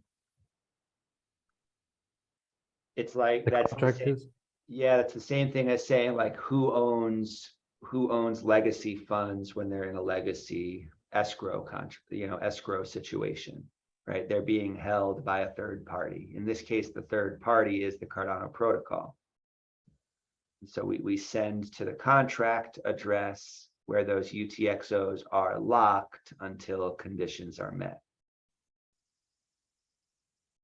In case of Ethereum, actually, some people are not even doing the transaction, but like a Bored Ape, are putting in a wallet, in a physical wallet, and sell that physical wallet as the NFTs. The NFT, we thought the physical world become NFT. Now NFT became expensive enough to become physical. So in an off-chain market, they are selling the physical wallet containing that single NFT. So even the on-chain data, so quote unquote, won't track who is the new owner of this massive or expensive NFT.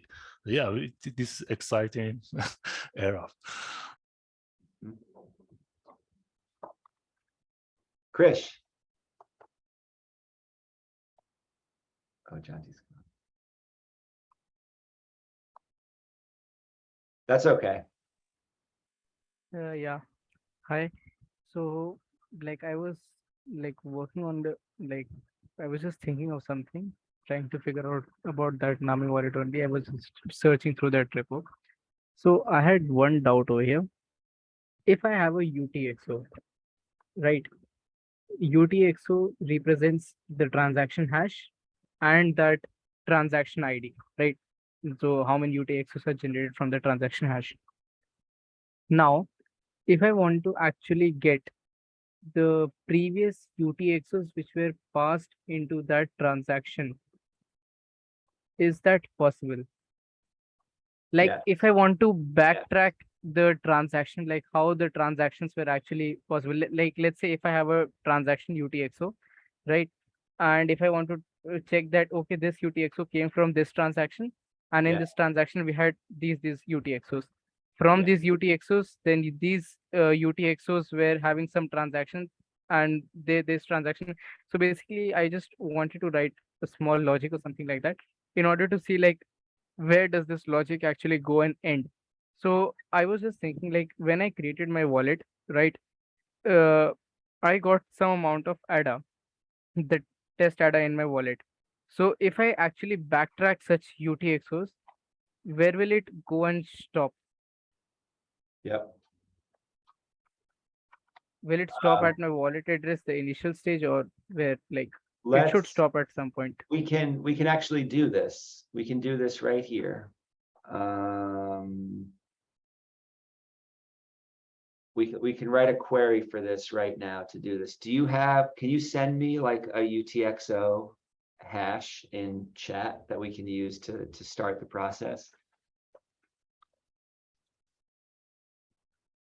Yes, maybe I might have If one. you got one, I can also find one, but to look at your question, okay. The name of a GraphQL query is arbitrary. So do you have a transaction hash or should I set one? Or you can take anyone from Cardano scan, that's not an issue. Yeah, it doesn't matter. If anybody has one in their wallet, I can grab one from my wallet right here too, okay? So instead of filtering by metadata, I'm going to, these are my filters or rules, right? Give me look at all the transactions on the blockchain. Give me the ones where the metadata key is equal to this, but it doesn't have to be like that. I could say, give me all the transactions. And one more thing. Yeah. Over here, you are using an GraphQL API Yeah. to actually query the blockchain. Now, this thing is a bit like how are we using GraphQL? So basically, this particular node is basically a graph node structure.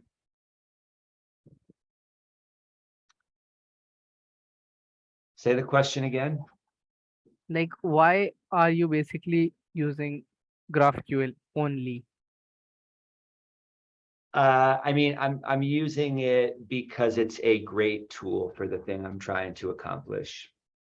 Okay, no problem. Let's go with it. I just want to just see like how this thing actually happens. If it's true, then I'll ask my second question. Well, and so, well, in order to use GraphQL, you need to have DB sync up and running. And this, I'll cover this in the very next module. You need DB sync up and running, and the technical requirements for that are even more substantial than running Cardano node.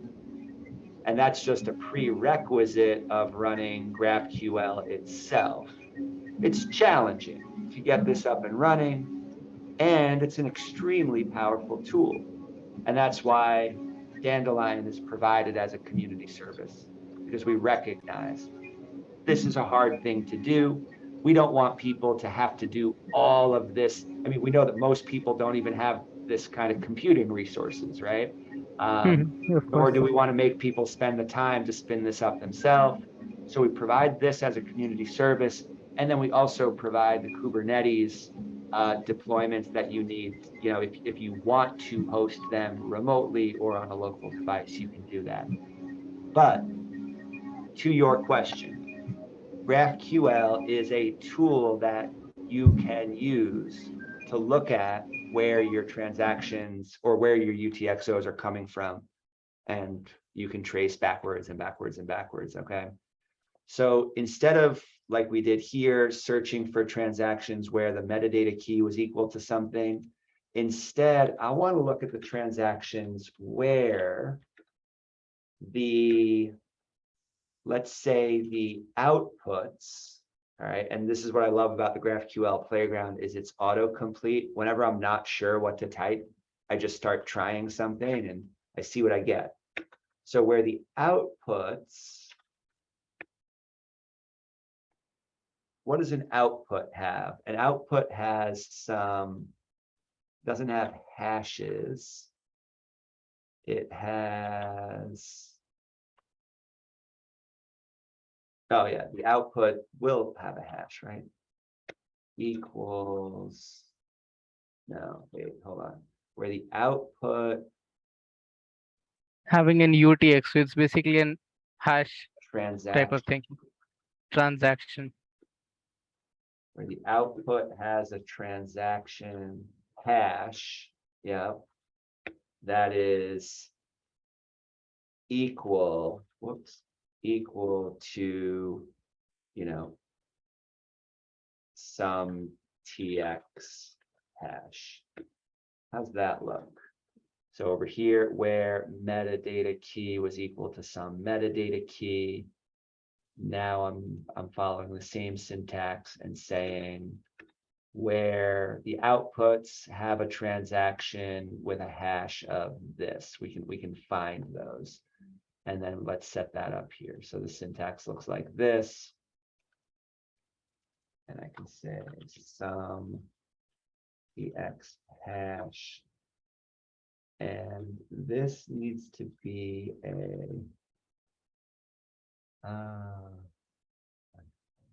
hash 28x, I believe. But we'll confirm that. All right.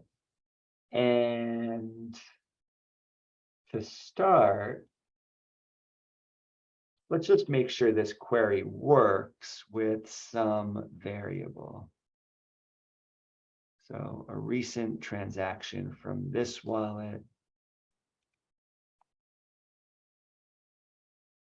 Let's use, oh, it's already in my URL. I can just use that. There it is. So You want a transaction hash, right? I'll send one in I chat. got one. Yeah, I just Okay, grabbed one. no problem. Yeah.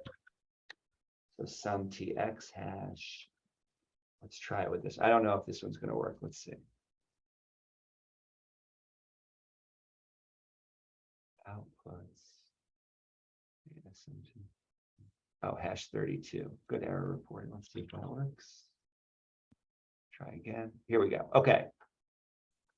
So this is a initially working query. And what I did here, this is another nice thing about GraphQL. You only ask for the information you need. Okay. So now I'm interested in more than just the hash. That's kind of redundant, right? That's the one I was asking for. So of course it has that. What I really want is I want to know where this output came from. And to find that out, I'm going to have to find out what the inputs were. Now, this query won't work like this. Look at the error we get, because inputs must have subfields. Okay, so this is a very common GraphQL error.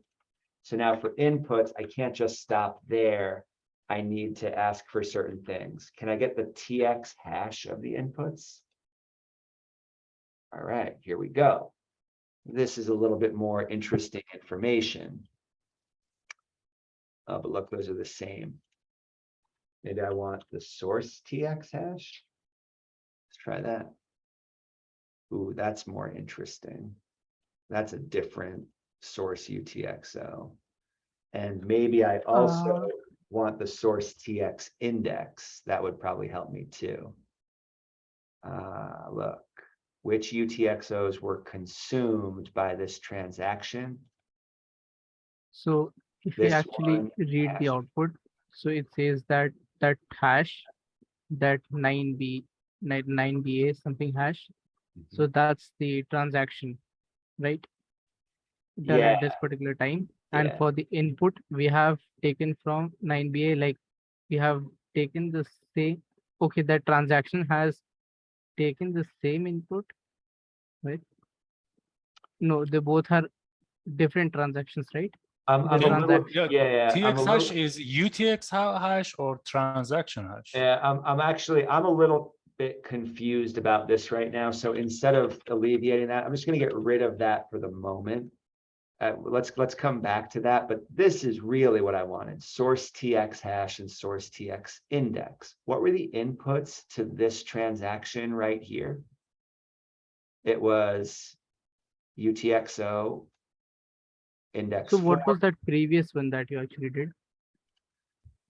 I had TX hash here, but it was giving me the same hash as the whole transaction, and I was confused about that. So I wanted to.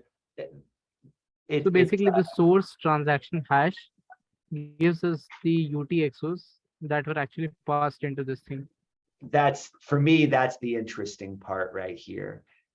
And I would have to do a little bit more with this. And obviously, I'm not trying to like sweep under the rug, not understanding TX hash. I'm trying to answer your question clearly and learn something here. And then of course, I want to go back and like understand exactly where that hash is coming from. But here's where it gets even more interesting. Yeah, I can look at the hash and the index, but what about the value inside of each of those inputs? Can I look at that too? Okay. This UTXO had 36 ADA in it. And this one had 2.3 ADA in it. Well, I wonder what the outputs were. Let's look at those. So the outputs value should be equivalent to the sum of these two values, right? Should be. Let's find out. Except the gas fee a little bit. Right, except for the fee. All right, so I can look at this transaction. I can say the source was here. And then the outputs. Generated 3 transactions. Can I see index? Can you print the transaction index also in this case? Yeah. Yeah. Index 2, index 1, and index 0. So this thing created 3 new outputs. James, And- this TX hash is a transaction hash, right? It's not the output UTXO hash, the 9PA, this one, a TX hash in Well, output. any transaction has outputs, and what those outputs are does look like this, right? This is a UTXO right here. So right, it's using Okay, T, so it's if using I TX hash summarize the this same way thing, that CCLI does. okay, to basically summarize this particular query, in the input, you had basically those two UTXOs that were actually coming into this, and you had output on 3 UTXOs as a result. Yes. And notice, I mean, there are 3 different outputs here. Oh, you know what I can also do though? Hold on. This is not that interesting. Of course, these hashes should be the same and we see the indexes. What's more interesting is knowing the address that each of these outputs went to. So I can add that to my query. And now I can see, okay, the outputs. One of the outputs went to this address. Another one went to the same address. And a third one went to a different address. And then I Why can did also, 2 UTXO went to same address?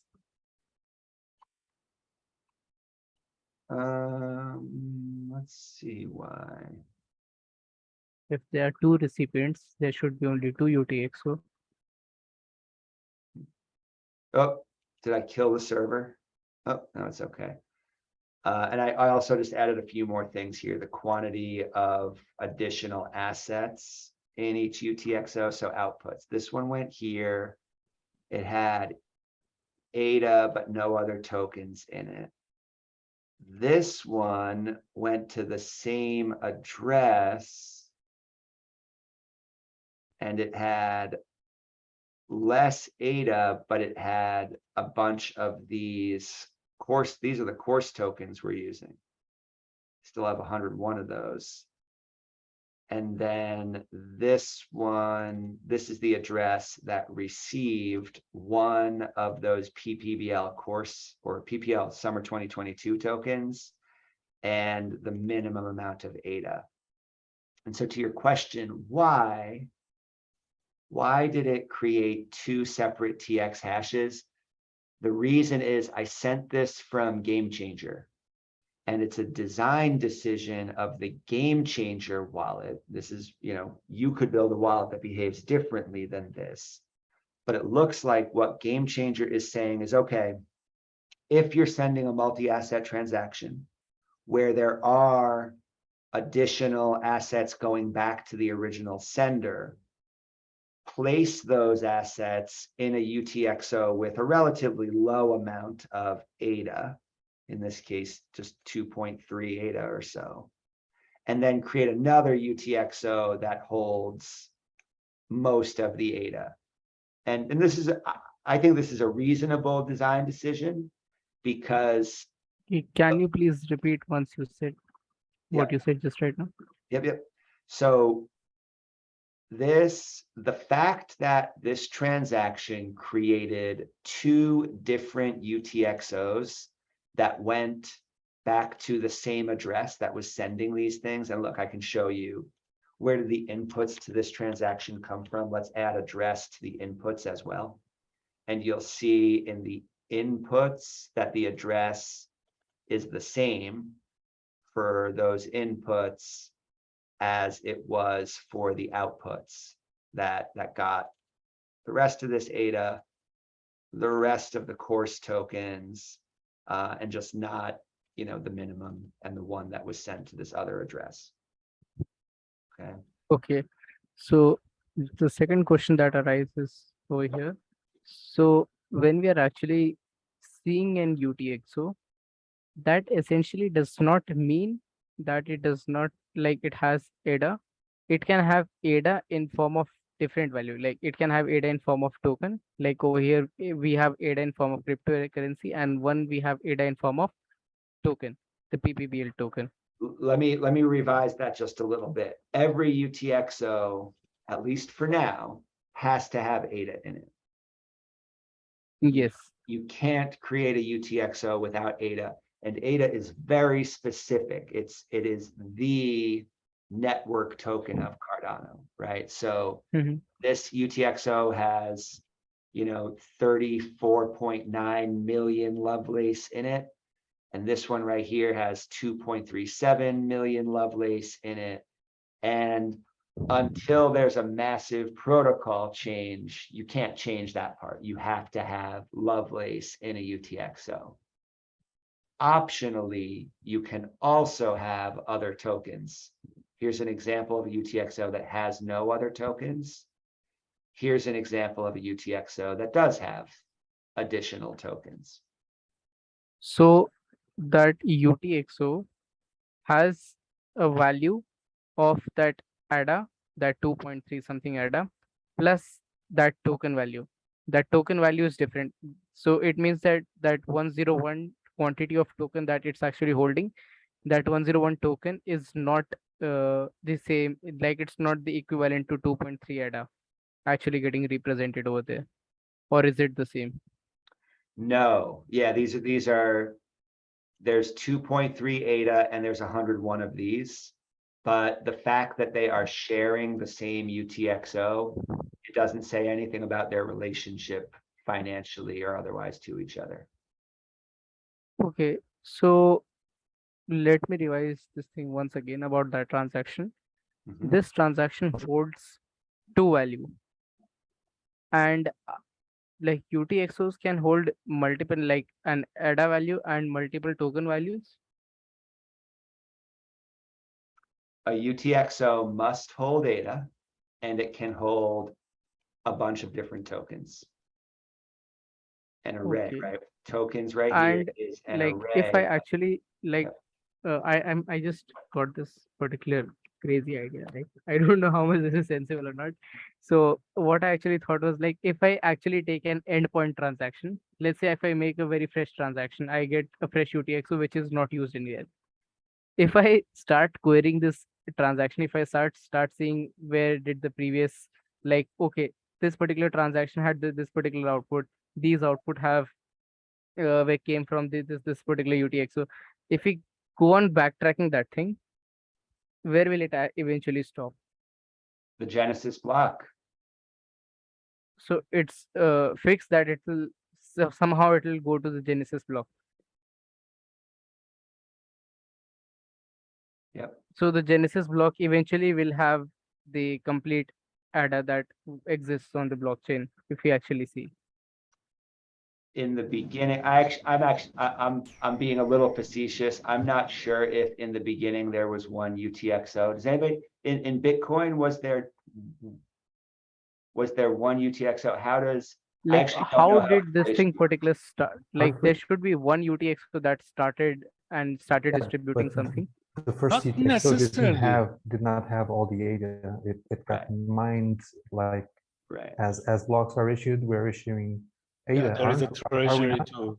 Right. Yeah, there is treasury, and these fees are going to that, and catalysts are getting that. So now it's under the, I think, Cardinal Foundation. But it doesn't have necessarily to be a start with one UTXO. Why should be one? There will be Genesis UTXO, but Genesis block, one not a UTXO. Genesis UTXO, you mean? Yeah. Yeah. Which So ADA, because I think you will know it in the Plutus Binary program that ADA doesn't have policy ID and asset there. It is empty.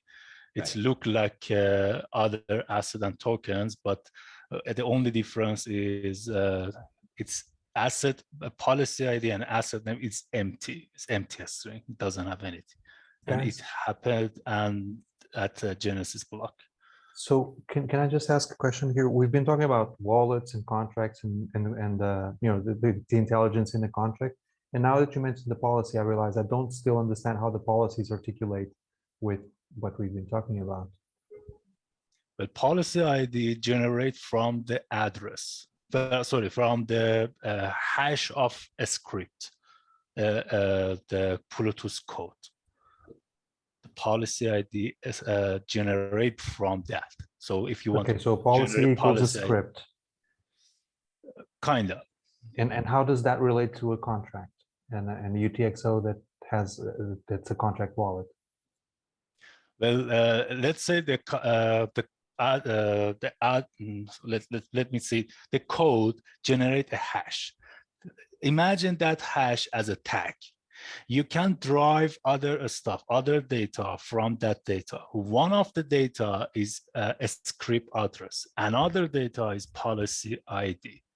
And when you are sending a UTXO, you are putting this tag over that UTXO. So the contract, the code doesn't exist on Ledger. And what we are talking about in blockchain Cardano now is just focusing on Ledger.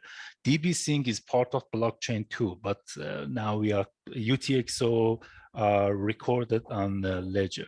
So the hash of a script will be a tag over the formal specification is complicated. I don't want to go to that, but it is over that UTXO. And if someone wants to expand that and has to provide that correct code or correct file of the code which match that hash. It's like a public address. A public key is a kind of a whole set of numbers and letters. But what's happening is a hash generated from that public key will be the top of the UTXO. So in a Ledger, everything just a hash and data. They don't have any meaningful human readable stuff there. So what's happening in address or a script address, instead of a public key generate a hash to use it as a stamp, as a tag over UTXO, a code generate that. Did you understand? Okay. Sort of, yeah. Because so the hash allows you to unlock a wallet have a public key and signing key. Which is a private key. These keys are a series of around 8,000 or sometimes 4,000 a string. I mean, it's a series of normal character. These generate a hash. And when you are sending a UTXO to an address of a wallet, a normal wallet, you are actually removing your hash and putting another hash over that UTXO. It's like changing the ownership of that data, that UTXO. That's for the wallet. What's happening for a script is the code generate that hash, not the public address. What is the substitute for private key is redeemer, what we are using in Plutus contract. And the redeemer is the private key, which again, you have to provide that. Okay. So UTXO sending to an address or to something is just about the changing the hash. And why UTXO are different, that the TX hash are different, is normally because of the fee. Because mathematically, if you are giving same input, you have to get same output. I mean, the function is same. But in our case, in Cardano, it is different. You are giving the input, but you are getting another. And this, the fee, as Laris was mentioning, a fee, and sure there are other stuff, but these little bit data produce completely different hash with different ownership. And the ownership in blockchain is specified by hash of wallet or a script address or native address, which we call simple script too. Okay. A lot of contents. I'm just making notes of how they connect, but eventually it's going to fit together. Thanks so much, Mix. Yeah, great. But I understand. I even myself had some difficulty about understanding this relationship, and but also the data about these are not. And it's interesting because available. you're presenting it to me from the other side, because it's like a hash. It's either whether a wallet or a contract, they're both just hashes, and they are tagging the UTXO. Yeah. Usually I think that the other way. where the Yeah, I UTX mean, that's the thing. In blockchain, in a ledger, everything there is kind of hash, because we have something called batching inside that, which is Merkle root. If you guys know, Merkle root is imagine there is like said hundreds of transactions, and you want to record that on ledger. Well, that take a lot of space. So what's the solution? You are taking the hash of these 100 and produce make a file. A file contain 100 hash, and again create a hash out of this 100. And again, so you are like a tree, a hierarchy. You are reducing this number of hashes to single hash. And what's happening on the block and what's recorded on that is just one single hash. But this hash has connection with all those child hashes. And if I ask you what a roll-up is now, it's going to be similar. Yeah, or roll up something? and zero knowledge Okay, proof and cool. all those things. That's So beyond I'm this. conscious that Walsh has his hand up and Krish for a while. Hi, I just wanted to Think say, it's like, wasn't fine. your original question on policy ID? It was about the policies. How do the policies relate Okay. to contracts as well? Yeah. Yeah, so there are two different types. I missed the middle section of this meeting and I don't want to repeat stuff, so stop me if you've heard it before, but there are two types of script. There's ones which determine an address and dictate when a UTXO at that address can be spent. And there's a second kind of script, which is called a minting policy, that determines whether or not a policy ID or a currency determined partly by its policy ID can be created or destroyed. Okay. So one you hash to get an address. That's like the validator kind of script. The other one you hash and you get a policy ID. So The I don't know minting, if that was, the minting one. yeah. Okay. The minting contract. Okay. I don't like the word contract. It's really not clear. We have to use, because that's the thing that we can specify what's the difference between an open policy and closed policy, because there are difference in that contract, which is that as a deadline, or how the logic for, like what we were speaking with James about the true NFT or what is not NFT. Actually, most of the projects are using right now Cardano are not actual There's no NFT. NFT. I think it's important to distinguish between script and contract in the sense that often when people hear contract, they might think Plutus. And a Plutus script is not the only sort of script that can be used to mint a token. Okay. As opposed to a native script? Exactly. Sure, but there's I'm a little bit lost. I mean, we could talk ourselves in semantic circles, and the reason that's hard is because different learners are at different depth of understanding, right? My point is that it is worth distinguishing between a Plutus contract or a Plutus script, whatever we're saying, and a native script. People need to understand that first. Sure, but there's a distinction between minting policies, which make and burn tokens, of course, and scripts. Of course, yeah, there is. And then I wasn't able to extract that. No, and well, that's a 2x2 array, right? You've got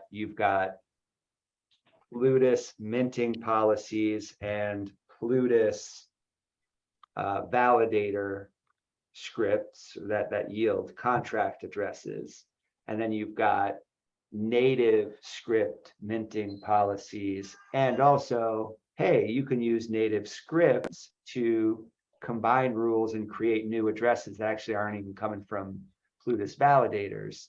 And one by one, yeah, we want people to understand all of those things. I would be very interested Sure. to document that matrix you just mentioned. Yes. So maybe I'll catch up with Walsh and get back to you guys as well to try to formalize it. But, I But think maybe we will add a fourth way of minting token in that module with native script. which space bots did actually, right? They did Oh, with yeah. Well, native no, that's, and module 201 just introduces that. It says, look, you can mint with a native script or with a Plutus script. Okay.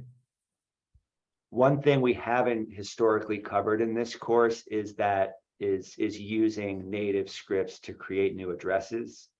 But I think we're going to get the Cardano Sharp team in here. So what's the language for the native one? Is it Haskell or? No. Native script. Yeah. Native script is actually, I think, correct me, Seaborn? James. It is no. It's not just. It is a substitute for public key. It's like you are signing a transaction with. Now the name is a simple script. Native script or simple script. It was the name of simple script, but it is not a code. It is not code. Right, James? It is not a code. No, it's like is it a JSON object? Yeah, it's a it yeah. says, right. It looks like JSON. I'm never sure if it actually is. Okay. Which you can sign a transaction, and it is one of the good use case of native script for multi-sig transaction. Right. Exactly. Which is many people are not using that, but for a DAO or treasury would be, or round table, for example, a DAO, they are using native script. Okay. But this is JSON. It has which you can use it to sign a transaction, for example, not a code. Cool. Thanks. There was a documentation, right, James, in Carlo? I think I find it. There was the document and the formal documentation about.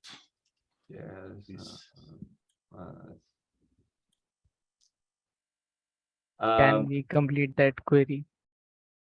Yeah. Okay. So, okay. Truly, I'm never going to back down from my belief that the best way to understand this is by playing with it. So one of the next demos we have to do is just build an address from a native script. And I think that'll be really helpful to see. I don't have time. It won't take that long, but it would probably take 15 or 20 minutes for us to go through it minimum. And I don't have that time right now. So Krish, to come back to this, I don't know if you saw what I was doing just in the background here. Yeah, I was just seeing that thing. So like I just want one last help from you. Like you just showed me like how we can come from the output UTXO to the input UTXOs. Can we do similar way reverse? Like from input UTXOs, can we get like, where is this thing going? If you can do it in a different script, and can you please send this code snippet on Discord? I will just play around with it a little bit. Yeah, I'll put this code snippet on Discord, and I'm pretty sure if I simply change the word outputs to inputs here, this should still work just fine. Let's just confirm that. And is there any documentation or something which I can refer for this GraphQL querying, whatever is happening over here? You know, it's not as good as it should be, and it's something that this team at Gimbal Labs wants to improve upon.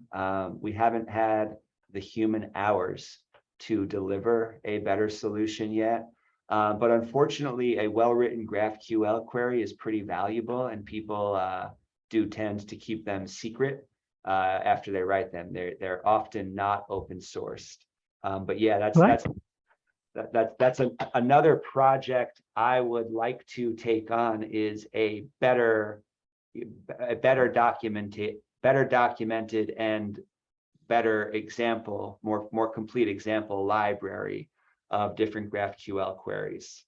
Okay, so like if you can show for that input, then I'll just leave you. And one more thing, like while you were discussing about the different things over here, I just went and searched a little bit about what was GraphQL and how is it used. So GraphQL is basically used for querying node data structure. Like for example, we have Neo4j data structure, like database. It's used for querying that. So is it like the Cardano chain is nothing but a very big graph data structure in layman terms? Well, not exactly. The GraphQL layer is a convenient abstraction on top of the more primitive SQL layer that DB Sync provides. So if you really want to understand this, what you'll first want to read about is Cardano DB Sync. So I'll add this link in the chat. Oops. And one more thing, when we say and by the that way, we are actually, just to be clear, everything we're talking about here is the topic of the next module. So we're getting a little ahead here, but it's worth it. And these two links that I just put in the no, chat. I just had like we can use this GraphQL to query like something on front end JavaScript also, right? Yes. Okay. Once yeah, I write a GraphQL query like this, it can be, where's my GitLab? It can be used in a front end. Like the inputs that you're giving over here manually, like if I make a small HTML template and if I give an input box, in that input box, if I give some input and I can extract, like this is a JSON data, right? We can extract the JSON data. Like, is that thing possible? Yeah, the code looks like this, for example. This example is provided already in the front end template, so you can take a look at it. Mhm. But you can use Apollo client and import a hook called use query as well as GQL. GQL allows us to, within backticks, just paste an entire query that perhaps you've already tested this query in the playground. You just pull it into your project like this. This one does have a variable, for example. So then when we call this And query, you're actually mentioning over here like hash 28 hex, and over there you are using some hash 36. that's So right. how are we actually differentiating between the hash, and all the transaction hash are actually same, right? Yeah. Well, right. Okay. So that's two separate questions. Part one, policy IDs, they happen to be hash 28 hexes. Transaction hashes happen to be hash 32 hexes. Does that just have to do with the length of the hash? And right, this is 64 characters, whereas the policy ID is 56 characters. I have to confirm that. But the point is, but to your second question, no, it's not ambiguous, right? Every policy ID is hash 28 hex, and every transaction hash is hash 32 hex. It's not like they trade in between those. Okay. Okay, done.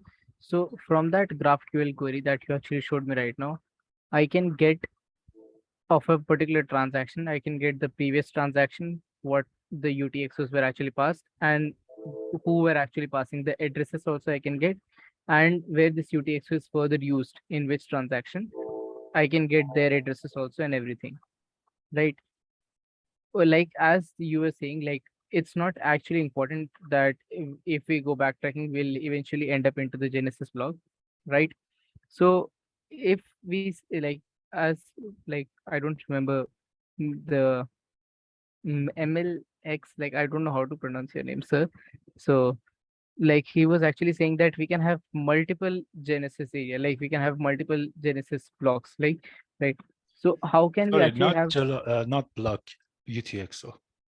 so how can we have a UTXO which is not generated from a UTXO? Like if I want to make a very fresh UTXO, which is not generated from any UTXO, how can I make that thing happen?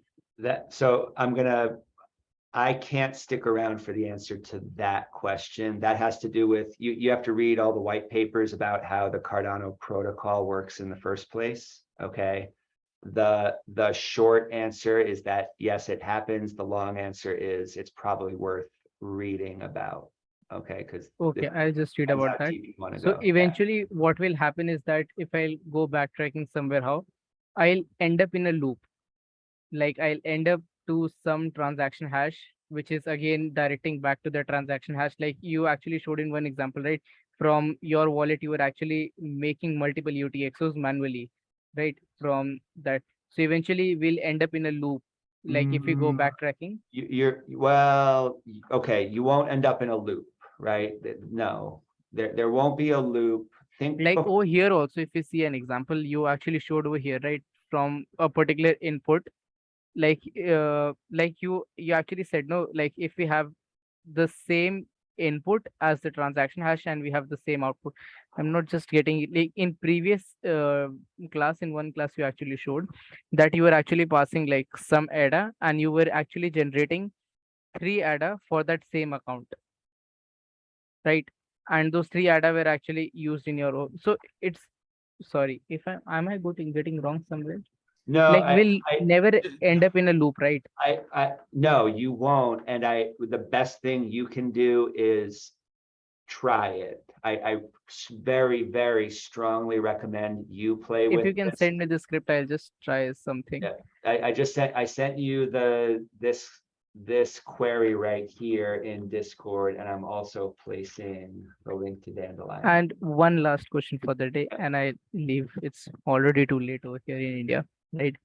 And so we actually say that a transaction actually holds certain data. When we say a Cardano node or Ethereum node is holding a 2 MB of data, something like that, and the hash represents the transaction hash of that particular data, what is the data being held into this transaction, if I actually want to see? Every transaction has inputs and outputs at minimum. Some transactions have additional data attached. One Yeah, example let's say if I'm, yeah, go on. One example of such additional data is metadata. And that's not the only example of additional data. Other examples include things related to minting or usage of a script, of a Plutus script, for example. Mhm. Another example is interactions with staking addresses. And you can, I just shared this URL in Discord, you can go into the docs. You can review the schema here. And I always get to it by going through the Gimbal Labs site. Like if I actually, like whenever we actually deploy, like after this, I'll just stop. I Right. know I'm taking a lot of time. So Good. actually, when we deploy a particular smart contract, right, we'll get a transaction hash, if I'm not wrong.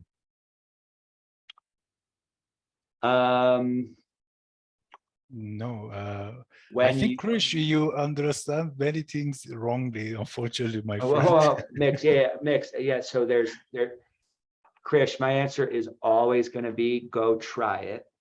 And I recognize that you haven't yet deployed a smart contract yet in this course. However, No. we have to be careful about what we mean by the word deploy. That's really at the heart of it. Is a smart contract deployed when it is first compiled to a Plutus script, or is it deployed when some value is finally sent to the address that is derived from that contract? You see what I'm saying? There is no such thing as deploying your, just code So that will yes, so someday I'll be. just revise my particular statement. I'll Yeah, just revise what I actually recall. yeah. We actually generate a .Plutus script. That script allows us to perform set of transactions. Like the transactions that we are doing manually, we'll actually pass addresses into it and they'll perform transactions onto node. And No. No. I All right, so let me pick you up right there. We create the Plutus script. The Plutus script is used to build an address. Value can be sent to that address. In order for that value to be pulled out of that address, some rules have to be met, and those rules are what are written in the Plutus script. The Plutus script automates nothing. The Plutus script never does anything. You cannot pass information to it and then just tell it to say, go do this thing. Nothing is ever automated by a Plutus script. Instead, it's on you to build transactions that attempt to consume UTXOs according to the rules stipulated in Plutus.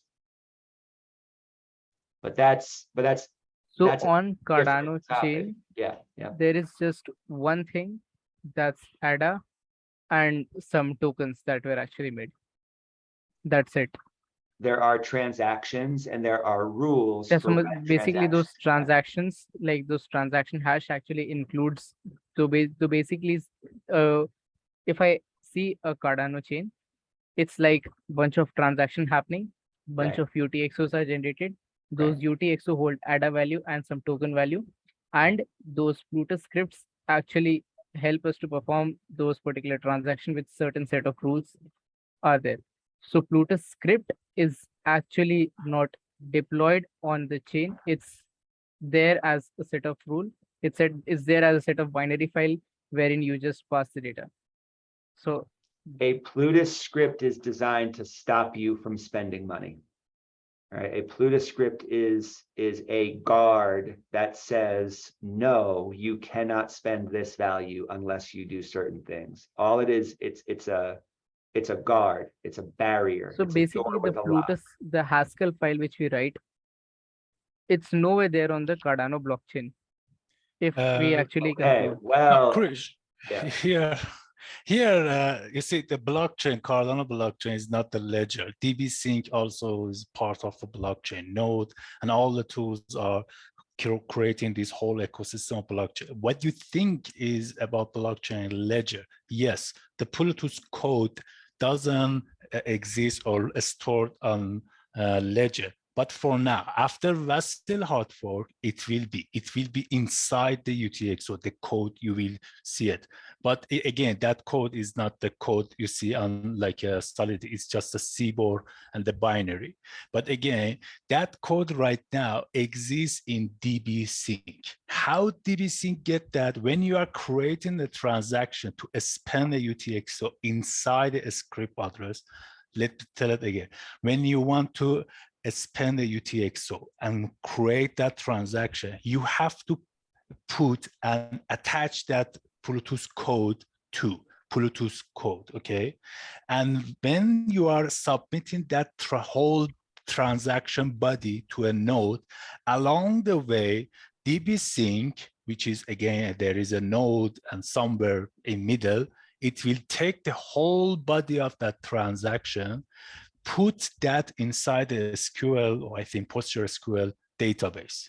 So your code, the Plutus core, will exist in DB Sync. The hash will exist in Ledger. Did you get it? Okay, so basically the DB Sync and the Ledger are two different things. Exactly. What we are querying over here is the DB Ledger. DB Sync. We are querying DB Sync, The DB right, Sync, James? yeah, We DB are Sync. querying DB Sync right now with GraphQL to see the historical So, data. Yes, so this point is actually clear to me. So, like I think I'm getting confused with a little bit of Ethereum thing, because in Ethereum you actually deploy a contract, you get that transaction hash. Krish, I'm going to stop you. Hold on, pause 1 second. Krish, yeah, I recognize that it helps you to compare Ethereum to Cardano. It's my fault. I know, but no, just advice. Sometimes trying to compare them, it's just really hard, right? Because they are built on different architectures, right? So there are cases where you might end up with just, you're trying to compare X to Y, and it's very hard to do so. I would very strongly recommend going through what we're trying to lead you through step by step, because this course is designed to expose you to these concepts that it's really easy to talk in circles about. It's really, really easy to talk in circles about these concepts.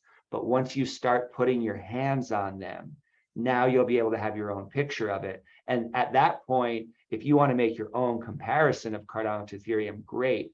But trying to do like, it's asking a lot for all of us to compare these two things in the moment. I try to empty your mind and like, have you done module 201 yet? Have you gone through the token minting process? Yes, I did one using the game changer wallet. Okay, you did the game changer part. Do the Cardano CLI part. Okay, you got to do that. I know you might not have the node running yet, but let's get you to a point where you can do that, or at least watch through those videos if you haven't yet, because this course is designed to give Yes, you I answers watched to these that thing. questions. That's the error. I am Okay. not able to run the Cardano CLI.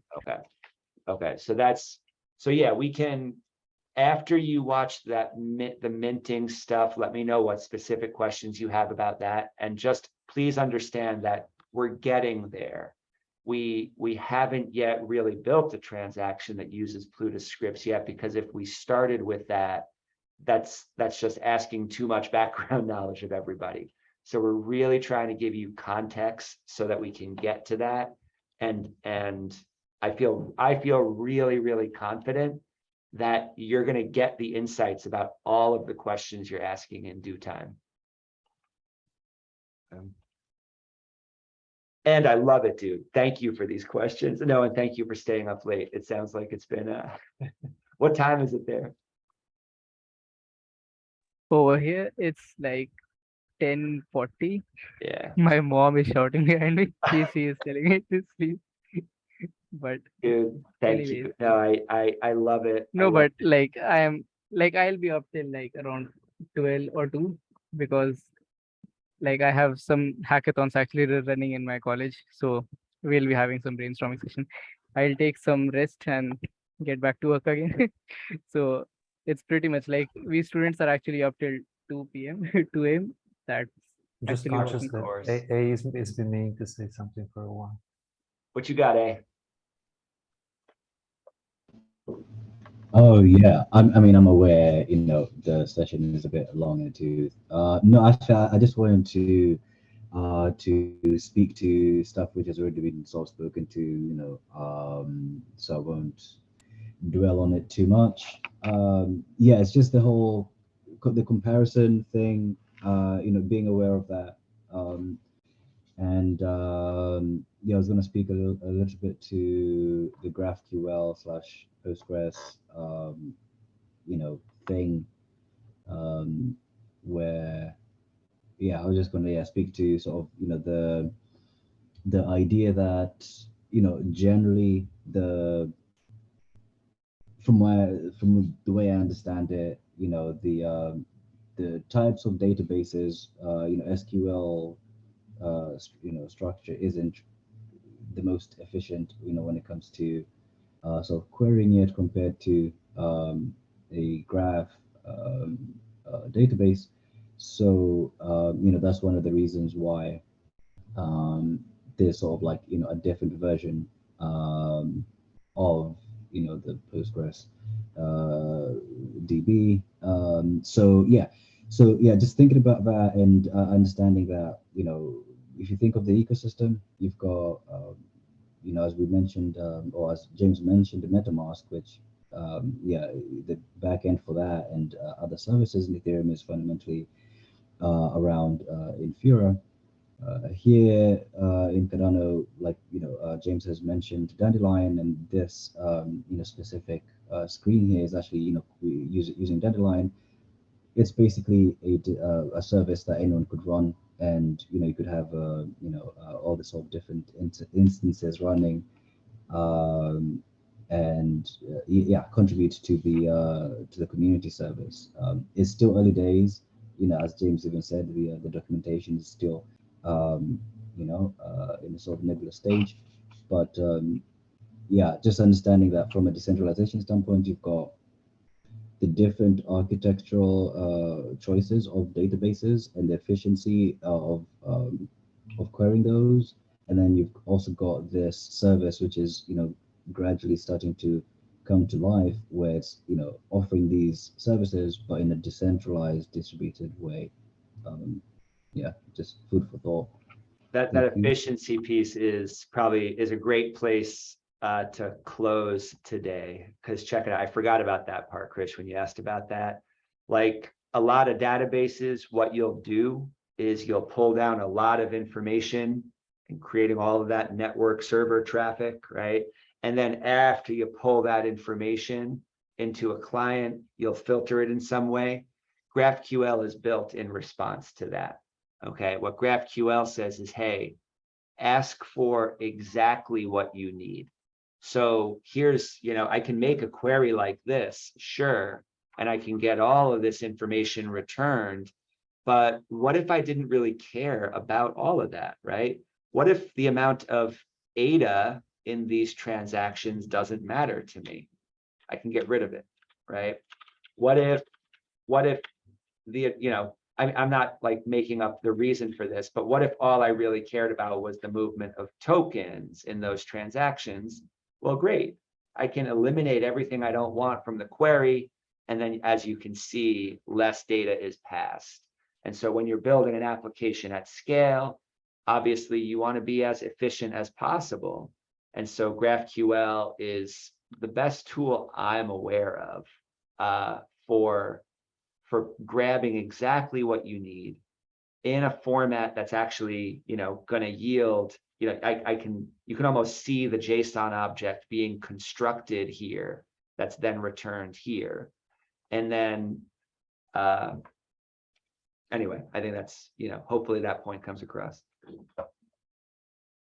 Yeah, Krish, those are in, I placed them, go to Discord and go to Plutus PBL, Plutus chat, and you'll see that I placed the link and the query there.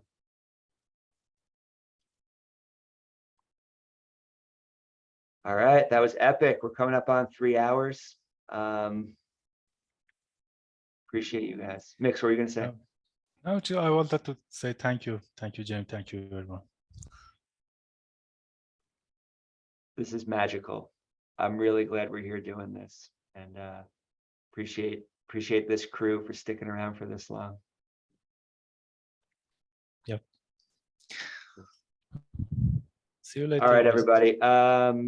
Cool. Well, I'll be around. If I'll jump into like live coding when I'm working on the template later, if anybody wants to hang out and just watch me look dumb as I hack at that thing. Yeah, I'm going to be trying to focus and progress my modules as well, because I'm a bit behind. Cool. But ping me on Discord if I'm green there. Just, yeah, I'm always happy to sit in to co-work. Okay. Will do. I'll probably be back in like an hour. Yeah. Cheers. Hey, there's been another session, I think. Bye. What can I say twice or 3 times? Juan, I can barely understand you. I was saying that this has been an awesome session. Great stuff. Or to see it once or twice. Again. Good luck with your system. I think maybe 2 hours. I don't know if you're doing what exactly are you doing? We installed Sebastian Pavon and I have been working together on this. We installed WSL yesterday, and Nix on top of that, and just crossing fingers to see how it goes. Learning though. It's happening. It's happening. Yes. Yeah. It's really Keep happening. in touch on Discord if you need. Yeah. Bye-bye. I will for sure, Lucas. Thank you, man. We need a Catalyst Fund 10 proposal for taking these live coding sessions and like editing the video down to like little 12-minute action packed. That'll be awesome. That's gonna be a challenge. Sit for 3 hours. Yeah, 1, 2, 3, 4. And go. All right. Cheers, Cheers, everybody. guys. See you soon. Sure, we'll talk. Ciao.